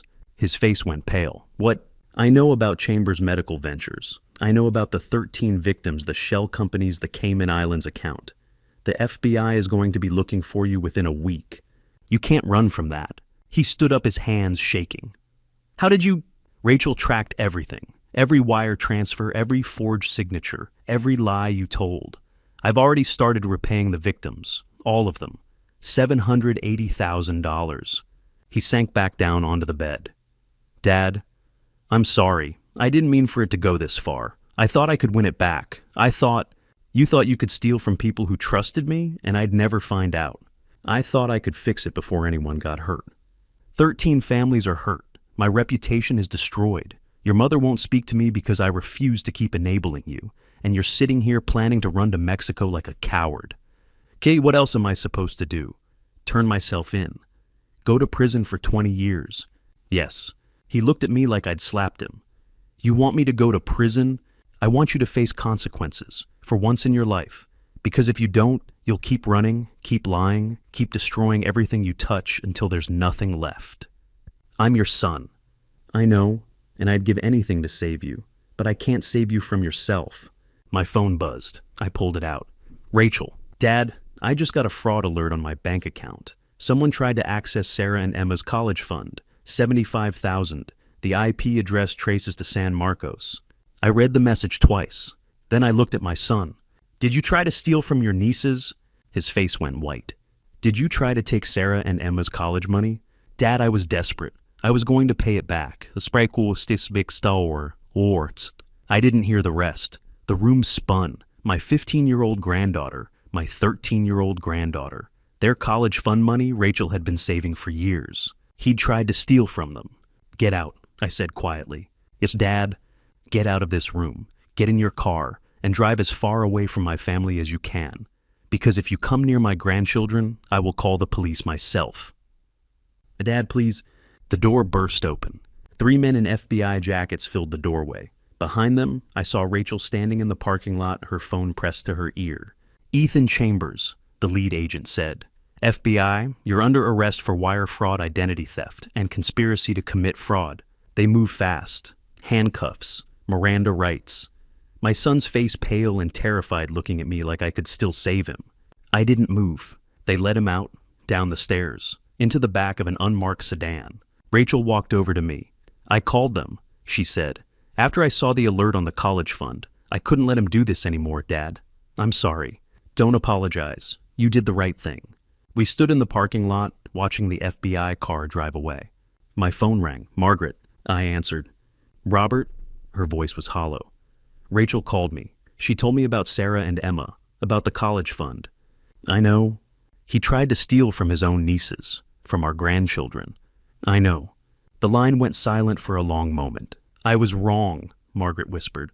"About all of it. I thought love meant protecting him. I told you that you were being cruel, that you were giving up on him.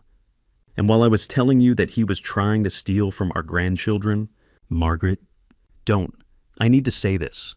I spent 40 years making excuses for him. Every time he lied, every time he stole, every time he promised to change, I believed him. Because I wanted to believe him. Because admitting the truth would mean admitting that I'd failed as a mother. You didn't fail. Yes, I did. I failed him by never letting him face consequences. I failed you by choosing him over our marriage. And I almost failed Sarah and Emma by defending him when he was planning to rob them." Her voice broke. "I don't know who he is anymore, Robert, and I don't know who I am for defending him for so long. Come home," I said softly. "I can't, not yet. I need time. I need to figure out how to live with what I've done." She hung up. Rachel touched my arm. "Dad, are you okay?" I looked at her. My daughter. The one who'd stayed strong, stayed clear-headed, stayed on the right side of this nightmare. "No," I said, "but I will be." We drove back to Austin in silence. Somewhere behind us, in the back of an FBI sedan, my son was beginning the long journey toward whatever came next. And in front of us, the road stretched out uncertain, painful, but finally honest. The FBI wanted me to make the call. Special Agent Caroline Reese sat across from me in a small interrogation room at the Austin field office, a recording device on the table between us. She was in her 40s, sharp-eyed, with the kind of calm authority that came from years of dealing with white-collar criminals. "We need a confession on tape," she said. "Your son has agreed to cooperate in exchange for a reduced sentence, but we need him to detail the crimes on record: wire fraud, identity theft, forgery, the whole operation." Why me?" I asked. "Because he'll talk to you. He won't admit everything to us, but he might admit it to his father, especially if he thinks there's a chance of forgiveness." I stared at the recording device. "And if he does? What happens then? We use it as evidence in his sentencing hearing. His cooperation will help reduce his sentence from 20 years to maybe 2 or 3, but only if he tells the truth, all of it." I picked up the phone they'd given me, a burner pre-programmed with my son's number at the county jail where he was being held pending trial. "What do I say?" Agent Reese slid a piece of paper across the table. "Ask him these questions, let him talk. Don't interrupt. Don't offer forgiveness or promises, just listen." I looked at the list.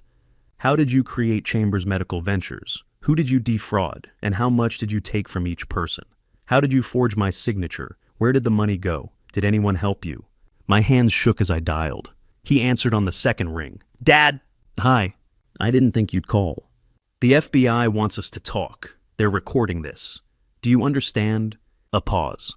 "Yeah, my lawyer told me. They said you're cooperating, that you're willing to tell them everything." "I am. I'm done lying, Dad. I'm done running. I need you to know I'm sorry for all of it." Agent Reese pointed to the first question on the list. "Tell me how you created Chambers Medical Ventures," I said. He took a deep breath.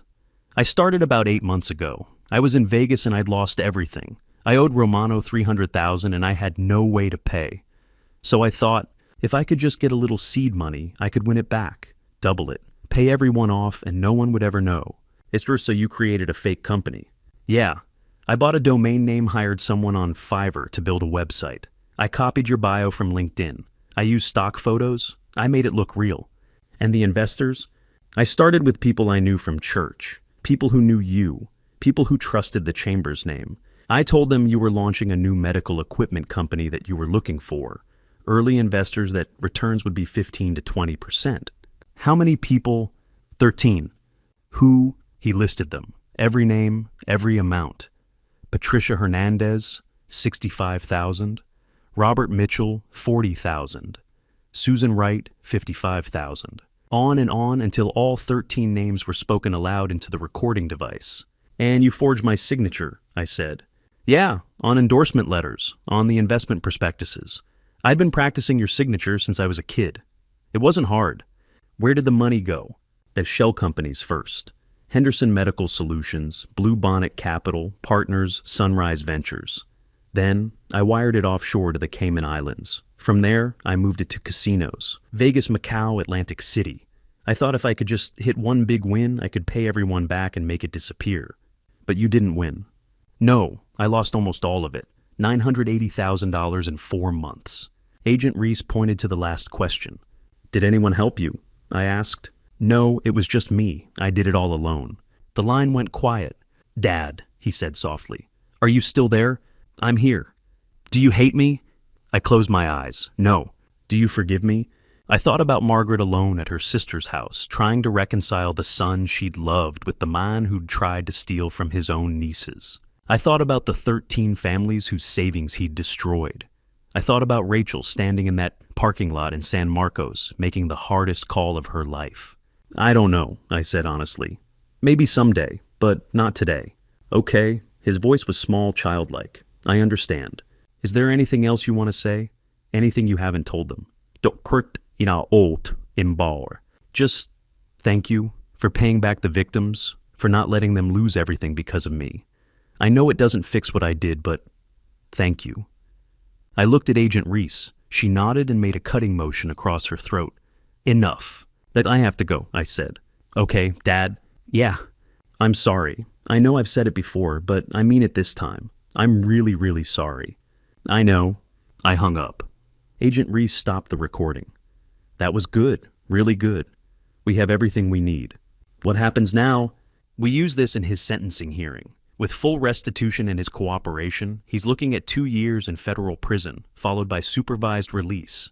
He'll have to pay back the $780,000 over time, attend Gamblers Anonymous, submit to regular drug testing. But he won't serve 20 years. You just saved your son's life. I stood up, my legs unsteady. I didn't save him, I just stopped enabling him. Sometimes that's the same thing. I walked out of the FBI building into bright Texas sunshine.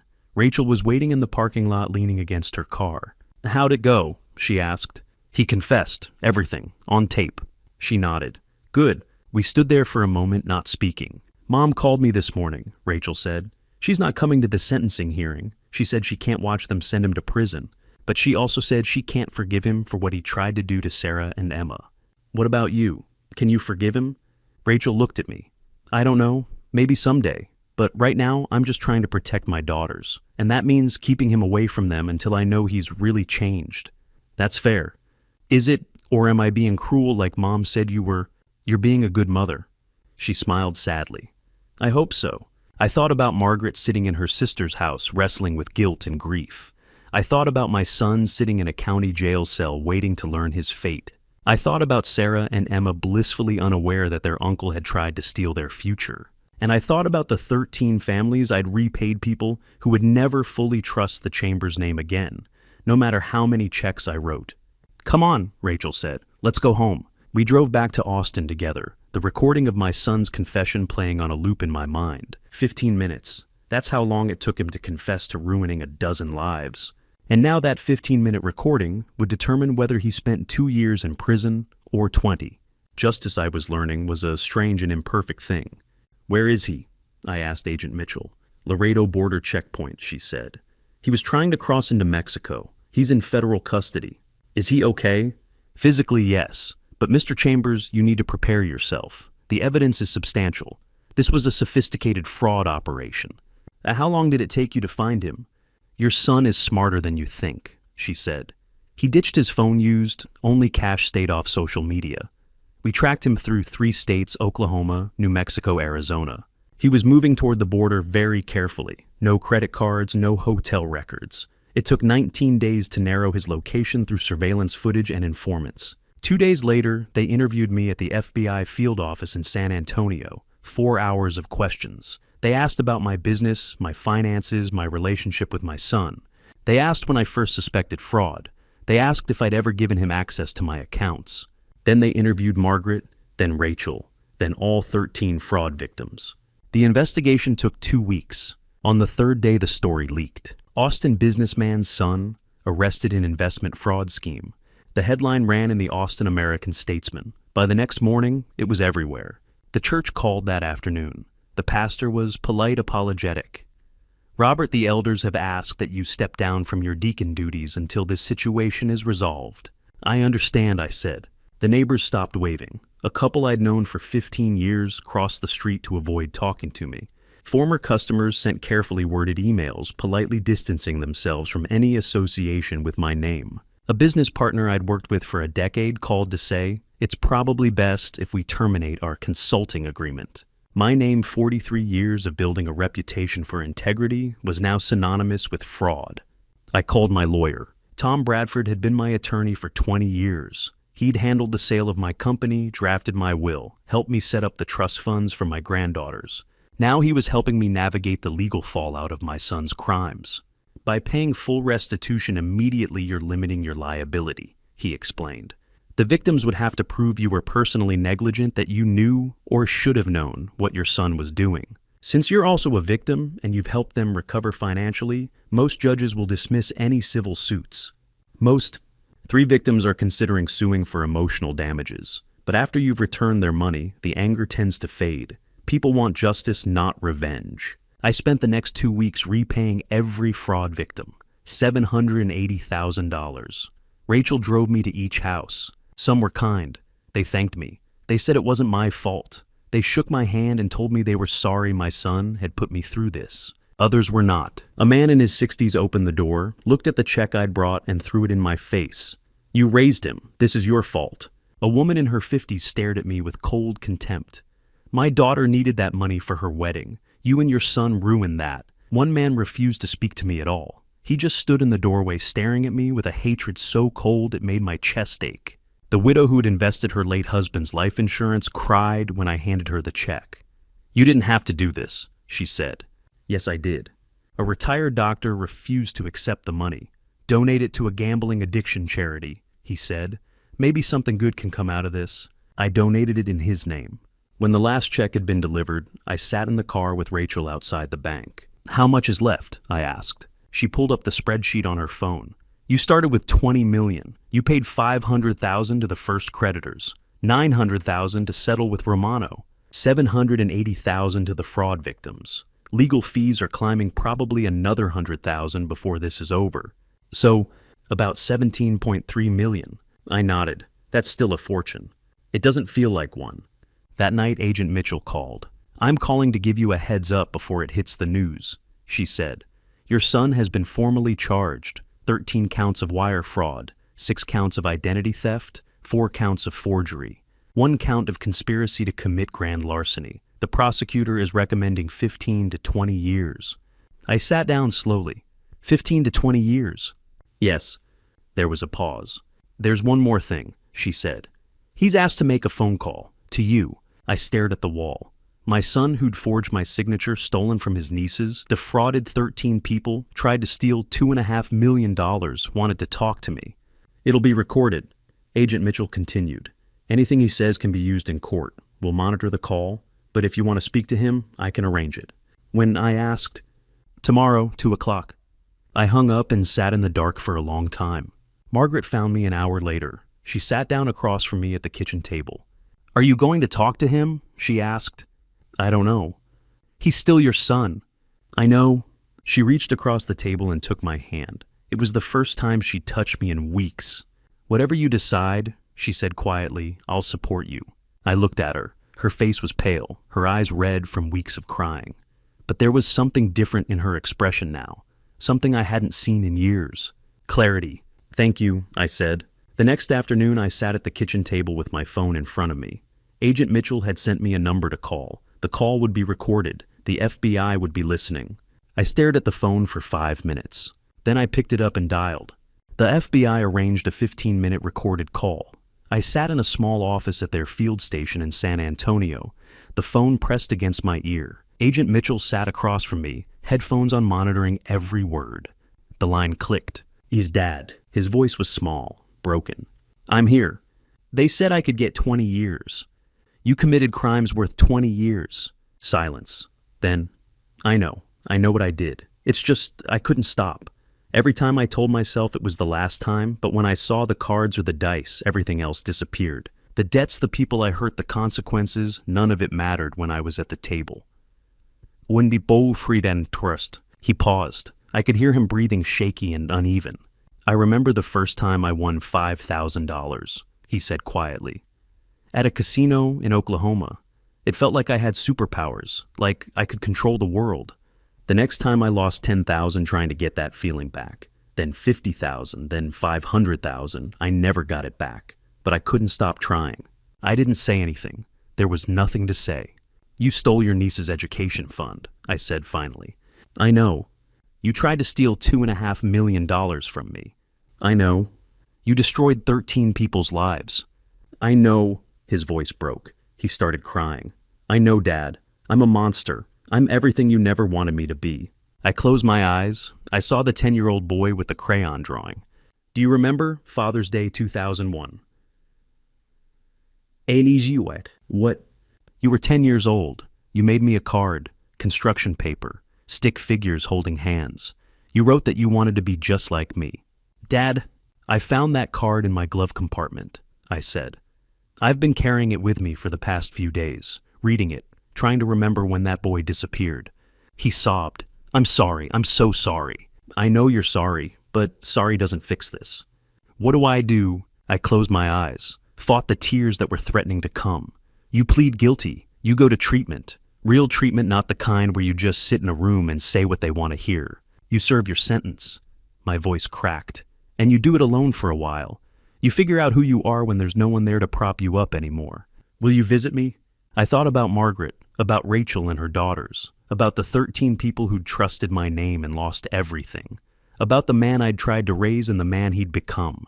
Ask me in a year, I said. My voice was shaking now.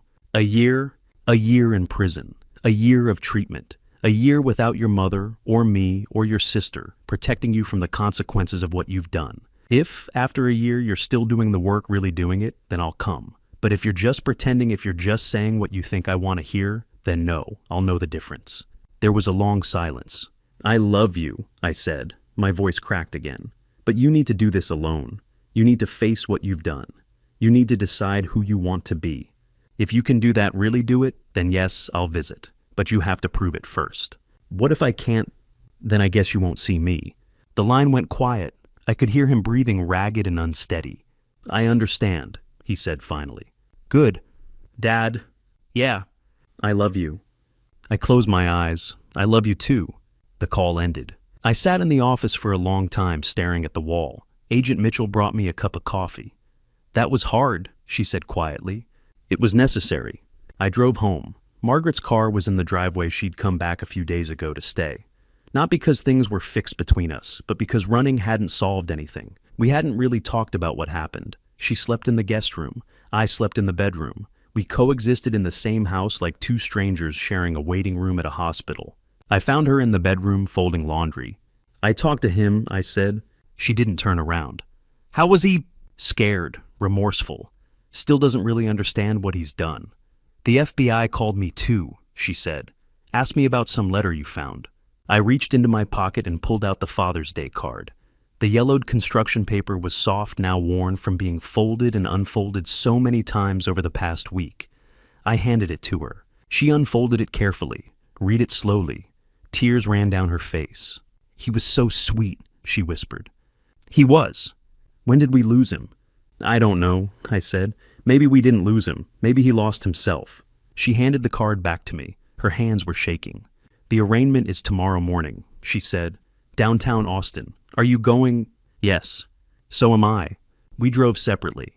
The federal courthouse was downtown, a tall building with marble floors and tight security. I found a seat near the back. Margaret sat on the opposite side, 3 rows ahead of me. We didn't speak. At 9 o'clock, they brought him in. He was wearing an orange jumpsuit, his hands cuffed in front of him. He looked smaller than I remembered, thinner. His hair was shorter. His face was pale and drawn. He glanced around the courtroom and saw me. Our eyes met for a moment. Then he looked away. The judge entered. Everyone stood. The prosecutor read the charges. 13 counts of wire fraud. 6 counts of identity theft, 4 counts of forgery, 1 count of conspiracy to commit grand larceny. How does the defendant plead? The judge asked. My son's lawyer stood. Not guilty, Your Honor. Not guilty. Yet I stared at the back of his head. He didn't turn around. The judge set a trial date 6 months away.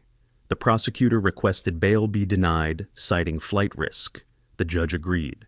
My son would stay in federal custody until trial. The marshals let him out. He didn't look back. Margaret stood and walked out of the courtroom without a word. I sat alone in the empty room, staring at the chair where my son had been sitting. 43 years of building a life, a reputation, a family. And it had all come down to this: a courtroom, an orange jumpsuit, and the word guilty hanging in the air, even though he'd said not guilty. I folded the Father's Day card carefully and put it back in my pocket. Then I walked out into the sunlight and drove home alone. The sentencing hearing was held on a cold morning in January 2026. I arrived at the federal courthouse an hour early. Margaret didn't come. She'd made that clear when I called to tell her about the hearing date. I can't watch them send him to prison, she'd said. I just can't. Rachel sat beside me in the gallery, her hand resting on my arm. We didn't speak. There was nothing left to say. At 9 a.m., the bailiff called the courtroom to order. Judge Patricia Morrison entered, a stern woman in her 60s with silver hair and sharp eyes. She'd presided over the pre-trial hearings and hadn't shown much sympathy for my son. United States versus Ethan Chambers, the clerk announced. The side door opened and they brought him in. He kept his eyes on the floor as the bailiff led him to the defendant's table.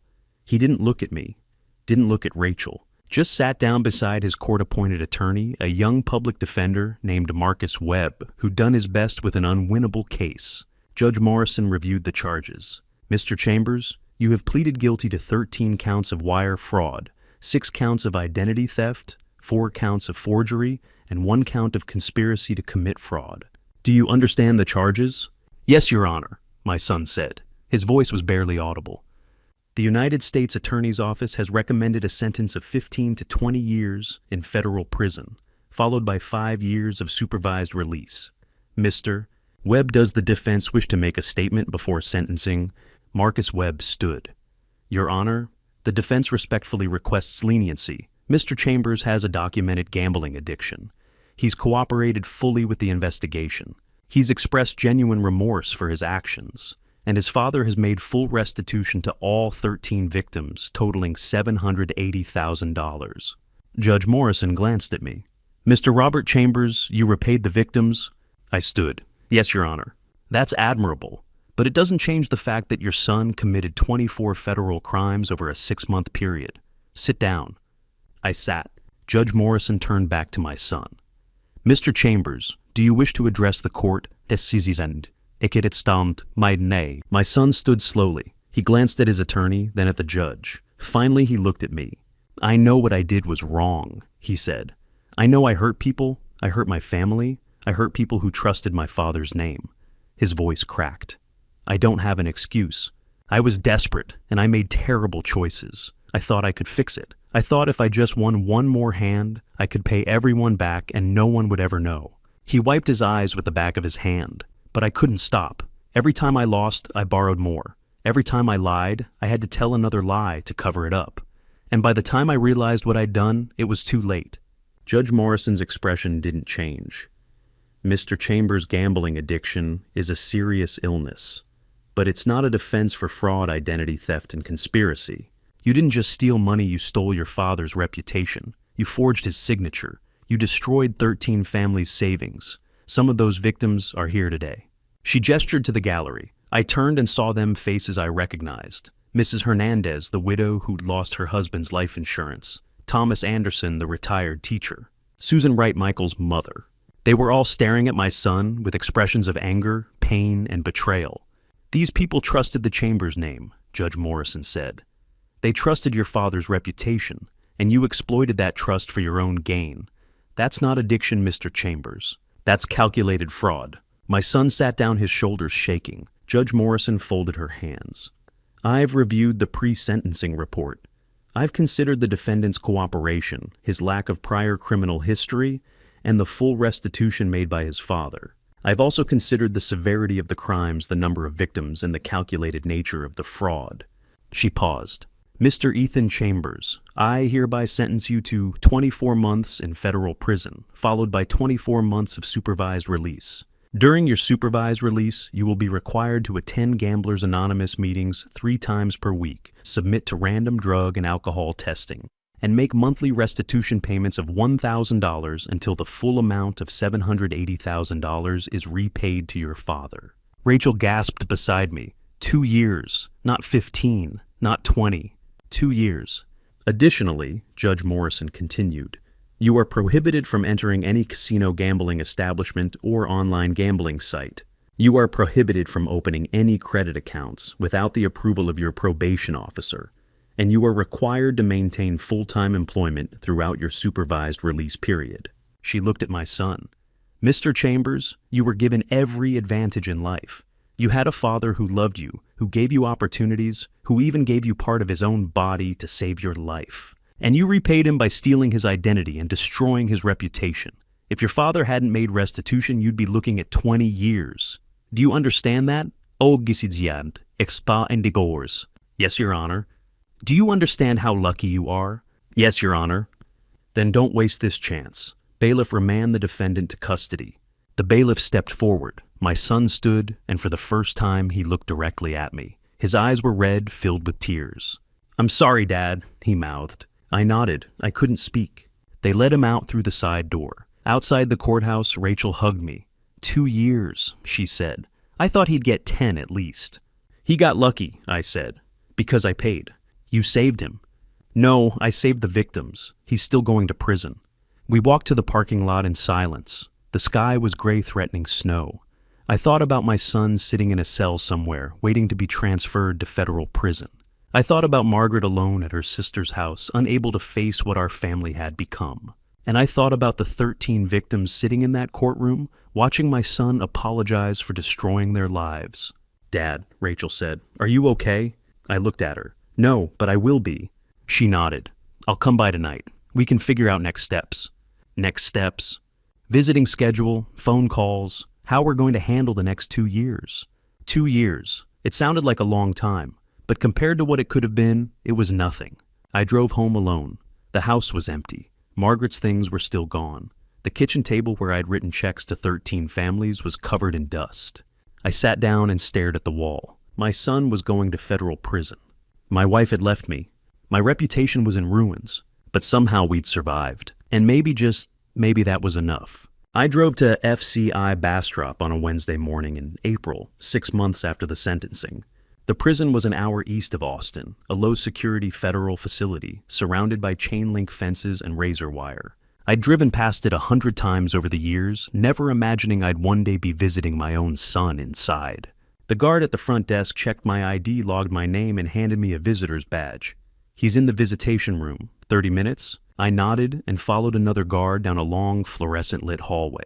The air smelled like disinfectant, and something else, something stale and hopeless. The visitation room was small, with a dozen plastic chairs bolted to the floor, and a vending machine humming in the corner. A few other families sat scattered around the room, speaking in low voices.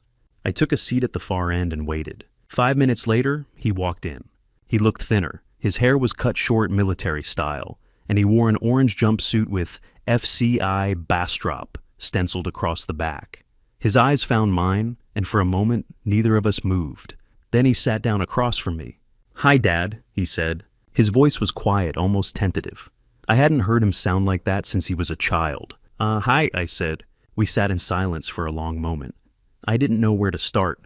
There were 1,000 things I wanted to say, accusations, questions, apologies, but none of them felt right. How are you?" I finally asked. He shrugged. "I'm okay. It's not as bad as I thought it would be. I have a job in the kitchen. I'm going to AA meetings. Well, Gamblers Anonymous. They have meetings twice a week." "Good." Another silence. "Mom didn't come," he said. I nodded. "She's not ready." "Is she ever going to be ready?" I didn't answer. I didn't know. He looked down at his hands, his fingers laced together on the table. "I'm sorry, Dad. I know that doesn't mean anything. I know it doesn't fix what I did, but I'm sorry." I touched the scar below my ribs, a reflex I'd developed over the past 3 years whenever I thought of him. 15 years ago, I'd given him part of my body, convinced that love meant sacrifice. Now I was learning to give him something harder, the freedom to carry his own consequences. "Then I know you are," I said. "Do you hate me?" The question caught me off guard. "No," I said, "I don't hate you." "Then why didn't you pay when they came to the house when they threatened you? Why didn't you just pay them and make it stop?" En yarent. I leaned back in my chair, studying his face. He looked genuinely confused, as if he couldn't understand why I hadn't bailed him out one more time. "Because paying wouldn't have stopped it," I said. "You would have kept gambling, you would have kept lying, and eventually someone would have gotten hurt. Maybe you, maybe me, maybe someone else. I couldn't let that happen. So you let me go to prison instead. I let you face the consequences of your choices." His jaw tightened. "You gave up on me." "No," I said. "I stopped enabling you. There's a difference." He looked away, his eyes glistening. For a moment I thought he might cry, but he didn't. He just sat there staring at the wall, his hands clenched into fists. "I lost everything," he said quietly. "My job, my friends, my family. Mom won't even talk to me. Rachel won't return my calls. And you," he looked back at me, "you look at me like I'm a stranger." "You are a stranger," I said. "The son I thought I knew wouldn't have stolen from his own family. He wouldn't have forged my name or defrauded 13 people. I don't know who you are anymore." "Then why are you here?" I thought about that for a long time. "Because I'm still your father," I said. "And no matter what you've done, I'm not going to abandon you, but I'm not going to rescue you either. You have to do that yourself." He wiped his eyes with the back of his hand. "I don't know if I can." "Then you'll stay here for 2 years and you'll figure it out. Or you won't and you'll end up back here someday. But that's your choice, not mine." The guard at the door called out, "5 minutes." My son looked at me, his expression raw and desperate. "What if I can't do it, Dad? What if I screw up again? Then you'll deal with the consequences. Again. And you'll just watch." "No," I said. "I'll be here, but I won't catch you." He stared at me for a long moment, then nodded slowly. Okay. The guard called time, and we both stood. For a moment I thought about reaching out, hugging him, telling him that everything would be okay. But I didn't, because I didn't know if it would be. "Take care of yourself," I said. "You too, Dad." I walked out of the visitation room, past the other families, past the guards, and out into the parking lot. The sun was bright, almost blinding after the dim fluorescent lights inside. I sat in my car for a long time, staring at the prison, thinking about the boy I'd raised and the man he'd become. Then I drove home. That night I sat on the back porch, a glass of whiskey in my hand, watching the sun set over the hills. Margaret hadn't called. Rachel had sent a text asking how the visit went, but I hadn't replied yet. The house was quiet, empty. I thought about my son sitting in his cell, wondering if I hated him. I thought about the 13 victims slowly rebuilding their savings. I thought about the $20 million I'd worked 40 years to earn, now reduced to $17.6 million after repaying the debts. And I thought about the scar below my ribs, the one I'd carried for 15 years, the one that used to remind me of sacrifice. Now it reminded me of something else, that love doesn't mean fixing someone. It means standing beside them while they learn to fix themselves. I finished my whiskey, set the glass down, and went inside. Somewhere in a prison an hour away, my son was learning the same lesson. I just hoped it wasn't too late. I woke before dawn on the 23rd of November, 2025. The kitchen was dark. I made coffee and sat at the same table where I'd spent 3 years, staring at a family photo that felt like an artifact from another life. Margaret had come home in May. We'd been rebuilding slowly, therapy twice a week, learning to talk again. Some nights we slept in the same bed. Other nights, she took the guest room. I didn't ask why. At 10 o'clock, I drove to FCI Bastrop. The parking lot was nearly empty. Inside the release office, a corrections officer handed me a clipboard. 20 minutes later, the door opened and my son walked out. He was 34 now. His hair had gone silver gray at the temples. Lines framed his eyes. He carried a cardboard box that held everything he owned, 3 books, a folder of certificates, a laminated card I'd given him 2 years earlier. He saw me and stopped. Then he saw his mother standing behind me, and his face crumpled. Margaret stepped forward first. She pulled him into her arms, and he buried his face in her shoulder. I waited. When she let go, he turned to me. I held out my hand. He looked at it, then at me, and shook his head. Dad," he said, "I don't deserve a handshake." I pulled him into a hug. He smelled like industrial soap and old cotton. I felt his shoulders shake. "Thank you," he whispered. Thank you for being here. We drove back in silence. Margaret sat in the back seat with him. I watched them in the rearview mirror. She held his hand the entire way. Rachel had insisted he stay in the guest cottage behind the main house. She'd said it plainly, I won't let my children sleep under the same roof as him. Not yet. I'd expected anger. Instead, I saw something harder: caution. I walked Ethan through the cottage, bedroom, bathroom, small kitchenette with a microwave and a 2-burner stove. He set the box on the bed and looked around. It's perfect, he said. That night, the 4 of us sat down to dinner. Margaret had made pot roast. Rachel arrived alone. Michael had taken the girls to a movie. We passed plates in silence. The conversation was careful weather Austin traffic, a new grocery store on South Congress. No one mentioned prison. No one mentioned the trial. After 20 minutes, Rachel excused herself. Margaret cleared the table. Ethan and I sat across from each other. I have conditions, I said. He nodded. I know. I pulled out a printed sheet from his probation officer. Weekly check-ins, mandatory gamblers, anonymous meetings 3 times a week, random drug testing. He couldn't leave Texas without written permission. He couldn't enter a casino, a racetrack, or any establishment with slot machines. He had to maintain full-time employment and make monthly restitution payments. Any violation meant 2 years back in federal prison. I'll follow everyone, he said. 3 months passed. Ethan found work at Austin Medical Supply Company, an entry-level warehouse job paying $12 an hour. The owner was a friend who owed me a favor. In January, Ethan moved into a small apartment in South Austin. On the 15th of each month, he mailed his first restitution check, $1,000. 13 years of payments remained. He attended GA meetings, Monday, Wednesday, and Friday nights. By February, he was mentoring 2 younger men. On Sundays, he came to the house for dinner. Margaret cooked. Rachel came twice. The girls didn't. In March, Rachel called me. I'm bringing them next Sunday, she said. 1 hour, supervised. That Sunday, Sarah and Emma sat on the couch while Ethan read to them from a picture book he had bought at a thrift store. They didn't smile. They didn't speak. When the hour ended, Rachel stood and they followed her to the door. As she left, Rachel turned to me. This isn't for him, she said. It's for them. Thanksgiving arrived. Rachel's family came at 2 o'clock. Sarah was 15 now, Emma 13. They were shy, at first standing in the doorway with their coats still on.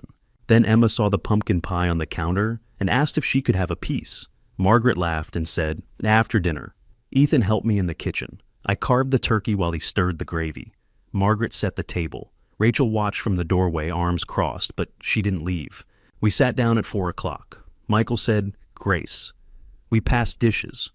Conversation was cautious, but real school soccer practice, a new dog Rachel's family had adopted. Sarah asked Ethan what prison was like. The table went silent. I lived him, he said, and lonely. She nodded and didn't ask anything else. After dinner, Ethan stood. He pulled the laminated card from his wallet and set it on the table. I've carried this for 2 years, he said. His voice shook. Dad gave it to me the first time he visited. It's from a letter I wrote when I was 10 years old. I said I wanted to be honest. I wanted to help people. He paused. I failed at that for 30 years. He reached into his pocket and pulled out a small frame. Inside was a new drawing stick figures, holding hands the same crayon style from 2 decades earlier. Beneath it was a note in his handwriting. Dad, I'm not the man you hoped I'd be, but I'm trying to become the man the boy wanted to be. 34 years old, 936 days sober. Margaret covered her mouth. Rachel looked away, but I saw her wipe her eyes.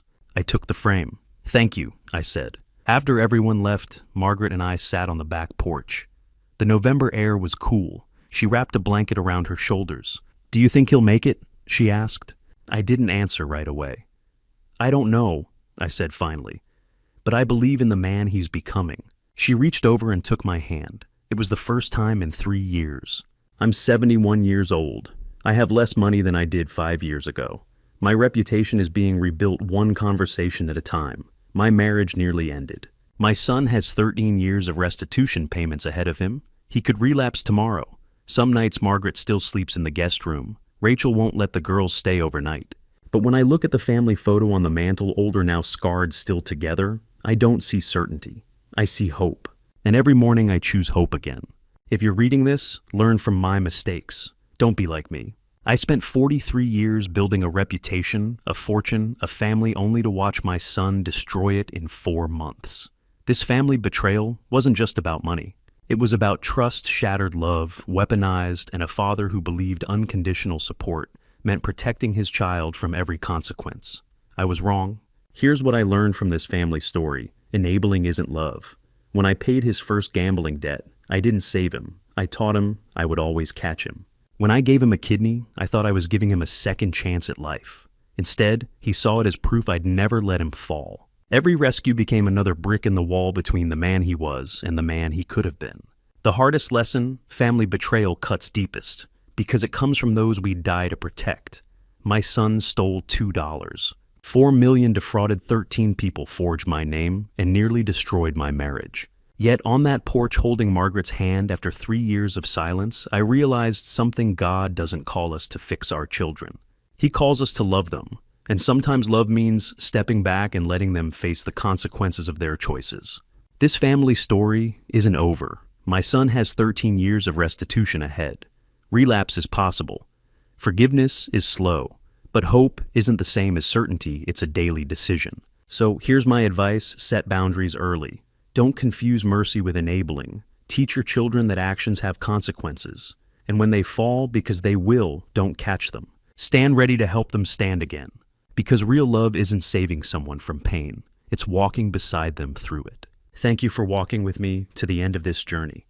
I'd love to hear your perspective. Drop a comment below and tell me, what would you do if you found yourself in Robert's impossible situation? Torn between protecting your child and letting justice take its course, your voice matters here. If this family story resonated with you, consider subscribing so you won't miss future narratives that explore the complex terrain of family betrayal, redemption, and second chances. A quick note: while inspired by real-world patterns of addiction, fraud, and familial conflict, certain elements have been dramatized for storytelling purposes. If this content doesn't align with your preferences, feel free to explore other videos that might suit you better. I appreciate you stopping by either way.